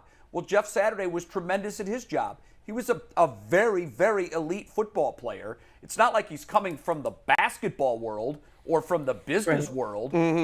This has been his life, his entire life. And he played with Peyton Manning. I think the rub-off factor on that, and Peyton speaks of Jeff in high regard. And I worked with Jeff for a number of years. Jeff is a great guy. And you know what? At the end of the day, if he can lead men, and he did it on Sunday, I'm not saying he can do it long term, but in the short sample size, he was able to get it done.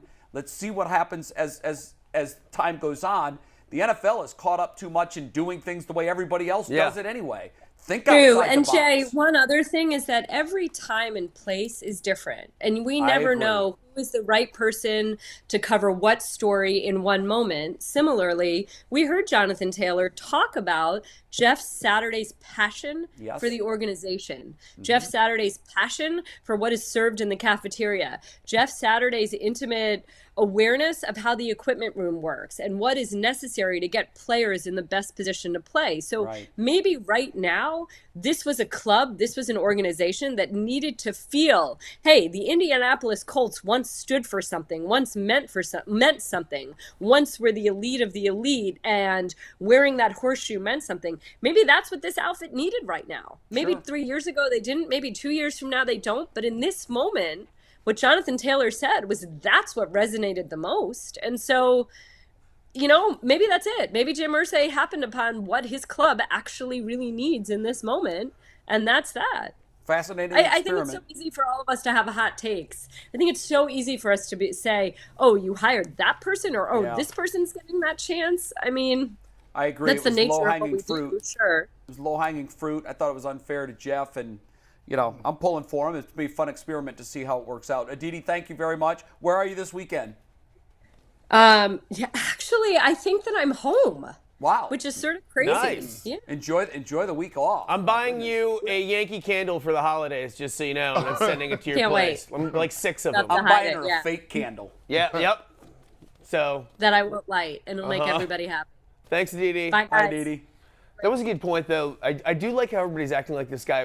They pulled him out of nowhere, like he was managing a Ruby Tuesdays before this or something like that. I mean, the guy was like, he played football for a long time. He's got knowledge At a high level. We made Freddie Kitchens a head coach. He had been like a quarterbacks coach like the year before that, and then all of a sudden he wasn't exactly a leader of men. Like he wasn't like Braveheart inspiring people to run over the wall or anything like that. It was Freddie Kitchens, and nobody. But because he came up through like a more just a more acceptable way because he was a coordinator to a degree for a second. We were just like, well, that's okay. That guy's perfectly fine. And Irsay's an easy target too. It's easy to throw darts at this guy. So when he stood up there and looked at the establishment and said, you know what? Screw you guys. I'm doing it my way. Yeah. I think he put even more They don't like bullseyes. I got two But things. guys, I got 2 things really quick here. 2 things really quick. And this is a quote from one of the best books, Dune. If you haven't read the Dune books, not the movies, the books are awesome. Okay. So there's a really good quote on here about leadership, and I'll give you a real world example. It says, the difference between a good administrator and a bad one is about 5 heartbeats.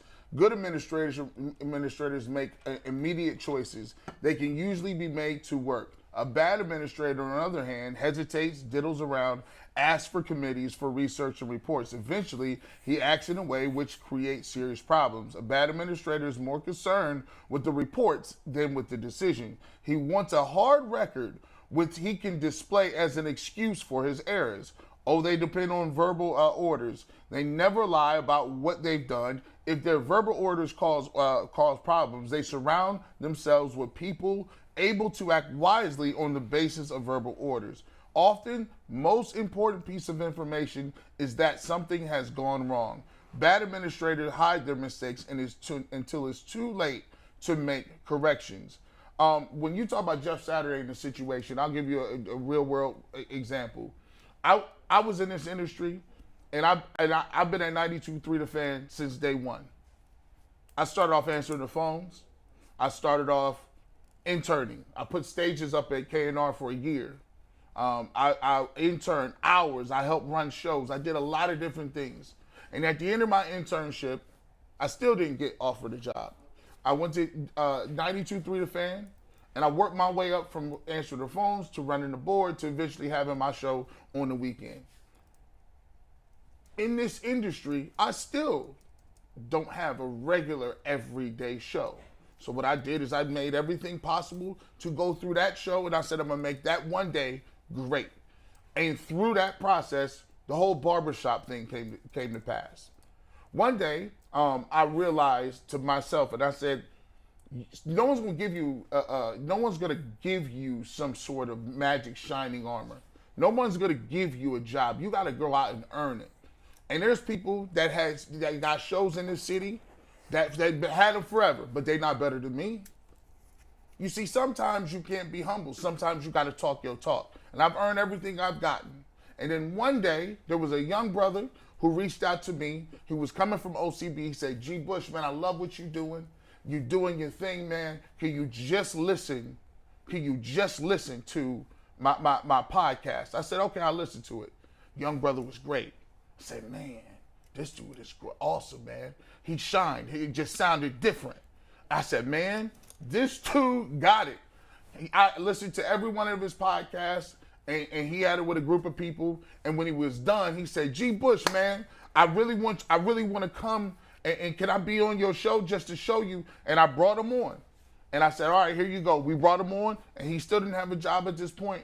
And I brought him on, and I interviewed him myself. I said, I'm going to put you on the barbershop. I'm going to show you this. Sometimes you got to be independent. And then a couple months later, he said, you know, I'm applying for different jobs. I ain't got a hit yet. And I said, you know what? I'm going to reach out to somebody I know. I reached out to the radio station. I said, man, look, I don't really endorse nobody, but at the end of the day, this dude, he going to work hard. He going to do what he need to do, and he going to do it at a high level. I said, if you're going to hire anybody, you should hire him. And to their credit, they did hire him. And when he came in, I talked to him and I said, yo, bro, look, man, you just do your thing, continue to work, grind, and definitely, I'm not going to talk to you too much. I'm not going to say nothing because I don't want them to think that the reason you here is based on my merit. It's based on what you can do and how you going to move. So he became one of the best dudes over at the Fan. He became a producer. He worked out there. And then there was an opportunity that came along in television. And guess what? I say he does his thing over there. I think he's a great opportunity. He could go over there and do it. And if you don't know who that young man is, that's Earl. There, Earl. It's Earl. Earl the Pearl. Earl the Pearl was the guy. And you know what I said for myself? I said, listen, I had to do it for 12 years. And it's only a couple minorities in this business. It ain't about how long I had to put work in. Because if you doing what you're supposed to do as a person that's going to put on for other people, and you really want your people to be on, and you really want to see the game change, it's about who you help put on. So if we want to make progress, what are we doing? Earl ain't supposed to have to wait 12 years. That ain't what the game plan is. Earl shouldn't have to work as hard as he had to work. He shouldn't have to go through the interviews and people telling me. I done went to interviews and they told me, oh, I was just over here looking at your resume. I was giving you resume tips. After you done saw me work for you for a year, I made that my decision. I said, listen, it ain't about me. It's about how many other people can you get an opportunity. And if you Jeff Saturday, sometimes you shouldn't have to wait in line with a bunch of other people. And if you want to make progress in life, if you doing something, he shouldn't have to wait 12 years. He should go and do his thing and get 2 years and go to the top of the game. But at the end of the day, you gotta want to see other people grind and get there. Everybody got different paths. Everybody got different places. And you a hater if you sitting there saying, I want somebody to go through tough times just because I had to. That ain't the way you're supposed to look at it. Great point. Hey, G. My only follow-up to that would be, it's a great story about Earl, and we all love Earl, but I don't think it's the same example as Jeff Saturday, because, and even though I'm like, what I said before was that, hey, Cowher didn't pay any dues either. But a lot of people would say, Well, Jeff Saturday is preventing the Earls of the world from getting a job. And that's a lot of the Bill Cowher's complaint is different, but a lot of the complaint is that we continue to have this problem of minority coaches not getting an opportunity. And here's Jeff Saturday, who did not pay any dues. Now, maybe you're right. Maybe some people don't have to pay dues. That is the way it works, unfortunately. You know I was ticked off years ago that I didn't get a job in New York, and I got passed over for guys who didn't pay any dues, that I was better than, but he had a bigger name, so he got a job than me. So and whatever. That's part of every industry. There's nepotism and people get opportunities. But let's not put Jeff Saturday, and it's fine that he got the job, but I don't think we need to put Jeff Saturday up on some pedestal as he just took a different route to it. Like, there are legitimate complaints about this, that other people who have worked hard and deserve the opportunity. There's no proof that Jeff Saturday is a better head coach than some of these other guys that haven't gotten opportunities. That's still fair to complain about. Yeah, Bull, you're right. We shouldn't put him on a pedestal, but we shouldn't denigrate him either. Yeah, like people hate. Well, I'm not denigrating him. No, I know you're not, but there are plenty of people that are. I don't know that anybody put him on a pedestal. I think what G is saying, and I couldn't agree more, what G is saying is, I had to go to Hazard, Kentucky. And I worked in Hazard, Kentucky for 3.5 years, starting at $12,000 a year. Like you, it's been my mission in this business to get as many people as I know that I've come in contact with, interns, that I see a spark in, that I see the same ambition that I had. I've gone out of my way. It's been my goal during my career to have as many people that I've helped get into the business as years I've been in the business. My goal is one a year. Well, I exceeded that at ESPN. I exceeded that I can work 50 years and I'm fine. But it warms my heart when I can find a job for somebody. It doesn't have to go through Hazard, Kentucky. I agree, Jay. Derek I think Forrest, who was Derek was the sports anchor at Channel 5. Mm-hmm. A terrific young man. He was my intern at ESPN. I actually got him hired at my old station in Hazard, Kentucky. He was the first African-American ever on air in that market, and it was 2000. It was after the year 2000. Is that the setting of the Dukes of Hazard? No, that's Hazard County, Georgia. All right. But it's pretty guys, much the same thing. But Jay, Derek paid his dues, and Earl is paying his dues now. They are. Jeff Saturday didn't pay any dues. Oh, he didn't play for 15 years in the NFL at an elite level? Those are dues. Yeah, those are dues. No, it's not the same. It's not the dues for coaching. It is the same thing. It's not the same. It is the same thing. It's not like they brought him like Mike said. It's not like they pulled him out of I use Ruby Tuesdays. I use Ruby Tuesdays, actually. So you would be mad if you were a coach right now who's been paying his dues and hasn't gotten an opportunity? No, that's negative energy. I'm going to put my positive energy into worrying about me getting an opportunity, not the opportunities that other people have. That's victim, I know, but black candidates are not getting the opportunity. But black candidates are not getting the opportunity. Here's the thing, though. Here's the thing. Why are you rolling your eyes? That's true. Here's the thing. Are black candidates getting the opportunity? No. Here's the thing. They're not. In the right numbers, no. So they're not. Not even close. And Bull, that's why I brought up the example. In our industry, there are 3 to 4 minority candidates in this city. Yeah. Right? And my job as a minority, who I know I had to work, and I come from untraditional background. I started on YouTube when they wouldn't give me an opportunity. So I know what it is to say, you have to go X, Y, Z, A, B, C before we'll give you an opportunity here. So for me, I knew I had to go more long. But here's what I'm doing. I'm trying to change it. Because the new wave of media ain't somebody that's coming from the traditional, you got to go to journalism school, you got to go over here, you got to give your free labor away over here. The new wave is what we're doing right now. Because the beat report, but Earl is still paying his dues, is he not? No. Earl is on. Yeah. Ain't no paying. I know that, but he's still paying it. But Earl is not where he wants. Earl still has higher goals in his career, so he's paying his dues. I think he's doing extremely well. Earl, you're happy here, aren't you? Earl, you're killing it, bro. He loves it here. Because my goal is, Earl at least can be to a point where you like, I'm this age. I'm 41 and just got on. Earl is younger than me. So it took me 12 years and be 40 years old to hit my stride. When there's a lot of people in this industry get their first look 25, 26, 27. That's all I'm saying. And there's a lot of African-American coaches Coach Deion Sanders did it the same way. Coach Prime did it the same way. People laughed at Deion Sanders. You a coach? Who you coach? Ain't you Deion, the flashy guy? Nah, I'm Coach Prime, and I'm going to show you I win state championships here, and I'm going to jump to Jackson State. I ain't got no experience level, but when you are a Hall of Famer, and when you play the game at that high of a level, you are a genius. Whether we believe it or not, those players are genius the way they Well, who are you talking the about? game. Jeff Saturday's not a Hall of Famer. What I'm saying, Jeff Saturday is a Pro Bowler. He's the center who's the smartest position on the offensive line. Sure. He calls the I projections just think for all Peyton I'm Manning. saying, guys, I don't think these comparisons of us as veteran broadcasters trying to help young people, which we all do, and it's great. I don't think that's the same thing as Jeff Saturday. I don't attempt to help anyone, Adam. I didn't handed claim a job without paying.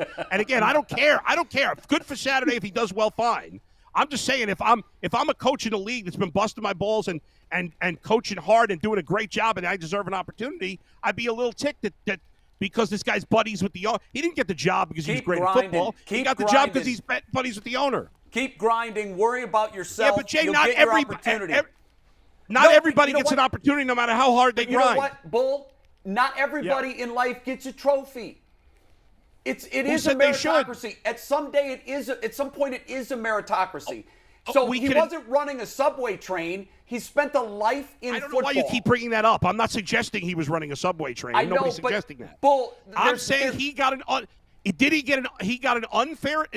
That's life. There are unfair advantages, but he did get an unfair advantage because of his friendship with the owner. There's no debating that. But didn't his career as a successful NFL player have something to do with that? Oh, Deion Sanders was a much better NFL player. He had to coach in some small school that nobody wanted to coach at. How come he didn't get an NFL job? No, that's not true at all. That's not Deion Sanders. Deion Sanders has already had offers to coach in the NFL. No, Deion Sanders Well, did now, that. He had. Go ahead. He did that to elevate historically black colleges. It was intentional. He got his sons. He coached his sons. And then his sons, when they could have went to D1 schools, he said, "No, you're gonna come over here with me to Jackson State, so we can." And I agree, G. But nobody was offering him an NFL head coaching contract before this. That's the case. The reality of the situation, I think, is this: in life, people bust their asses all the time. Just because you bust your ass doesn't mean you're going to get the dream job that you want. Right. I mean, this is a real world situation. Who's debating that? I think what you're saying is, woe is the people that I'm saying Jeff got an unfair advantage. That's it. He did get an unfair advantage. But I that's disagree. life, but he I did. disagree. Earl had an unfair advantage because he knows me.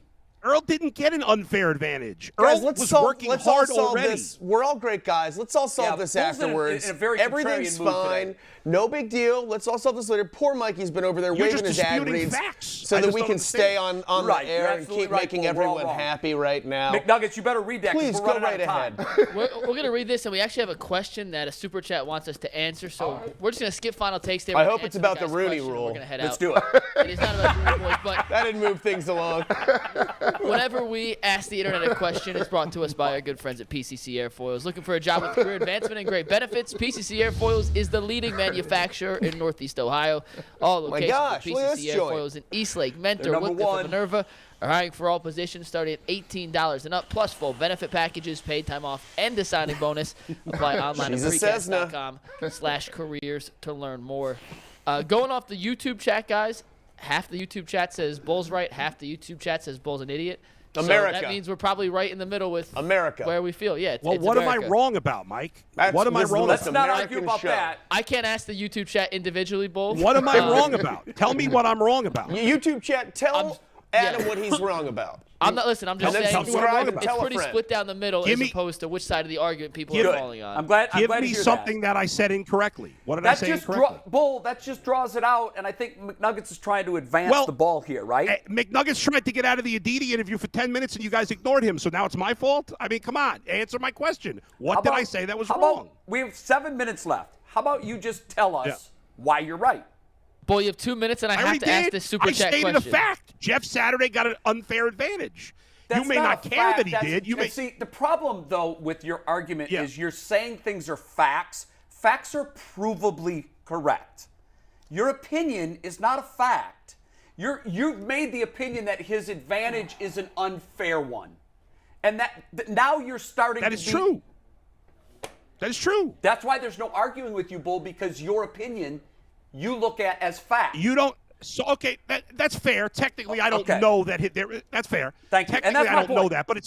But it seems pretty obvious, no, that their relationship got him the job? No? You don't think that's likely the Bull, case? life. Oh, my God. Where have you been living? That's life. That is life. The one thing that I learned That's more what I've been saying, Jay. You won't admit that that gave him an stop advantage. complaining about it. That's Will the you world admit we that? live in. Will you admit that it gave him an advantage? It certainly helped him, but guess what? It helps everybody get jobs. Networking, Bull. But his experience in life and his body of work in the NFL as a winner also came into play there, too. That's probably unique. There's no other winners in the NFL that have been passed over for jobs. There's a lot of guys that have won football In your world, games. Bull, everybody should get the greatest job in the world. There should be no... That's not what I'm saying at all. That's not what I'm saying at all. I'm saying that if I was a guy that paid my dues, it might bother me that someone who did not got an unfair advantage. That's all I'm saying. That's my point. Everybody deserves something. But what I'm saying, Bull, is you coaches can be get screwed in the NFL consistently, and I'd be a little annoyed if I was a black coach right now. You can be a victim, or you can take control of your own situation. When there's no black owners, how are black coaches supposed to take control, Jay? We have 20 seconds before I got to get to this. No, we don't. You got to get to it right now. Okay. So we were going to do a Steven Kwan. He finished third in the Rookie of the Year voting today. Yes. We got a little off topic, so that's going to be our overtime segment today. We got 2 membership tiers for that. If you want it for $1.99, be a starters tier member. You get some cool emojis for $4.99. The coaches tier, you get to see that exclusive overtime content. We're talking Steven Kwan and how gets a little spicy. The overtime. The voting panned out in that. The super chat question though from Donnie M. He asked the panel, with the weather forecast calling for 2+ feet of snow and Nick Chubb having carryover carries from the Dolphins game, is this the game our offense is built for, and do you feel like we can run against this Bills defense? We have 3 minutes. Answer quickly, guys. Real quick, nobody sees it coming. This is just the kind of game you never know. Maybe they do. Maybe they don't. That's the funny thing about the NFL. If they run it right, you're right. If they do run it, they should run it constantly, and we'll see what happens. They really could. It wouldn't shock me if they somehow ended up winning this game. G. Bush, you've played football in snow, and we're always fascinated about, which side has the advantage?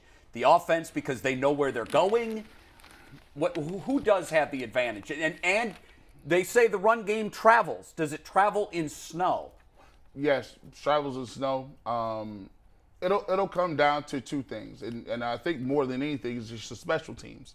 Go back and look at the game where the Browns beat the Buffalo Bills in that big snowstorm. Mm-hmm. Go back and look at any game where you're talking about kicking the ball and scoring points. The field goal teams, the extra point teams, whoever can hold the snap, get the snap, kick the ball inbounds, make field goals, will win that game. Really? Yes. That's what it comes out of special teams, because in the middle, it's a wash. You're not going to be able to throw the ball. Field position matters. If you kick the ball up bounds, they got it at the 45. All he needs is a couple runs to get it to field goal range. So to me, I think special teams is the biggest part of a game that's either really rainy, really game that's really cold, or a game that is really, really bad weather. So we want to root for snow. Yeah, snow. Yeah, to make it ugly. Josh Allen, if they want, and they don't really have a run game like that.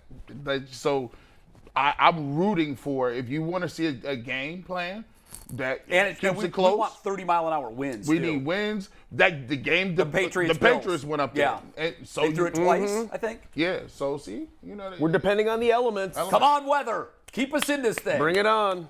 I always listen to Aditi's logic, and she convinces me a lot of times that she's right.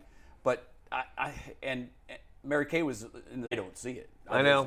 You're allowing yourself to be crept back into the realm. I am not coming back. Your into text the realm. last night on the over/unders, which we didn't get to today. Yeah, was I know. Pretty evident about how you feel about this. I mean, team. I'm just not it was going to let pretty it grim. happen. Your over/unders, I assume, as were mine. Took all the unders. I think I took one over. Polk took. We'll get to those later in the week. We got them all. I built the graphics. But it was Anthony pretty today. grim. I was proud of myself. We're out of time. You want to tease us on tomorrow? Leroy, Robert, Dave, Richard, and a big Cavaliers-Bucks game coming up tomorrow. Big one. Big one. Big one. As fellas. November games go. Yes. Yeah, and both teams are on losing streaks right now, so it's kind of Yeah, lost this I know luster the that Bucks have been it's no knocked longer around. 1 and 2 in the NBA. It's 2 and 3 in the East.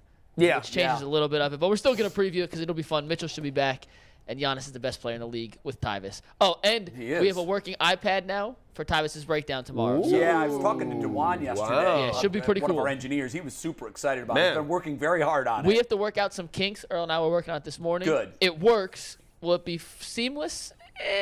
We'll Maybe find not. out tomorrow when Yep. the real one comes. Be but using technology from 2001. So It'll be cool. What are we going to do to draw it up? Are we going to, like as a still, are we going to be using... Look we at can that. take freeze frames from the game, and then Okay, Tyvis good. can draw on top of that on the iPad. So Good. it's coming. We'll see you tomorrow, and All that's right. on deck. 22-hour break. Tomorrow's show, that will be far, far less contentious. Go Browns!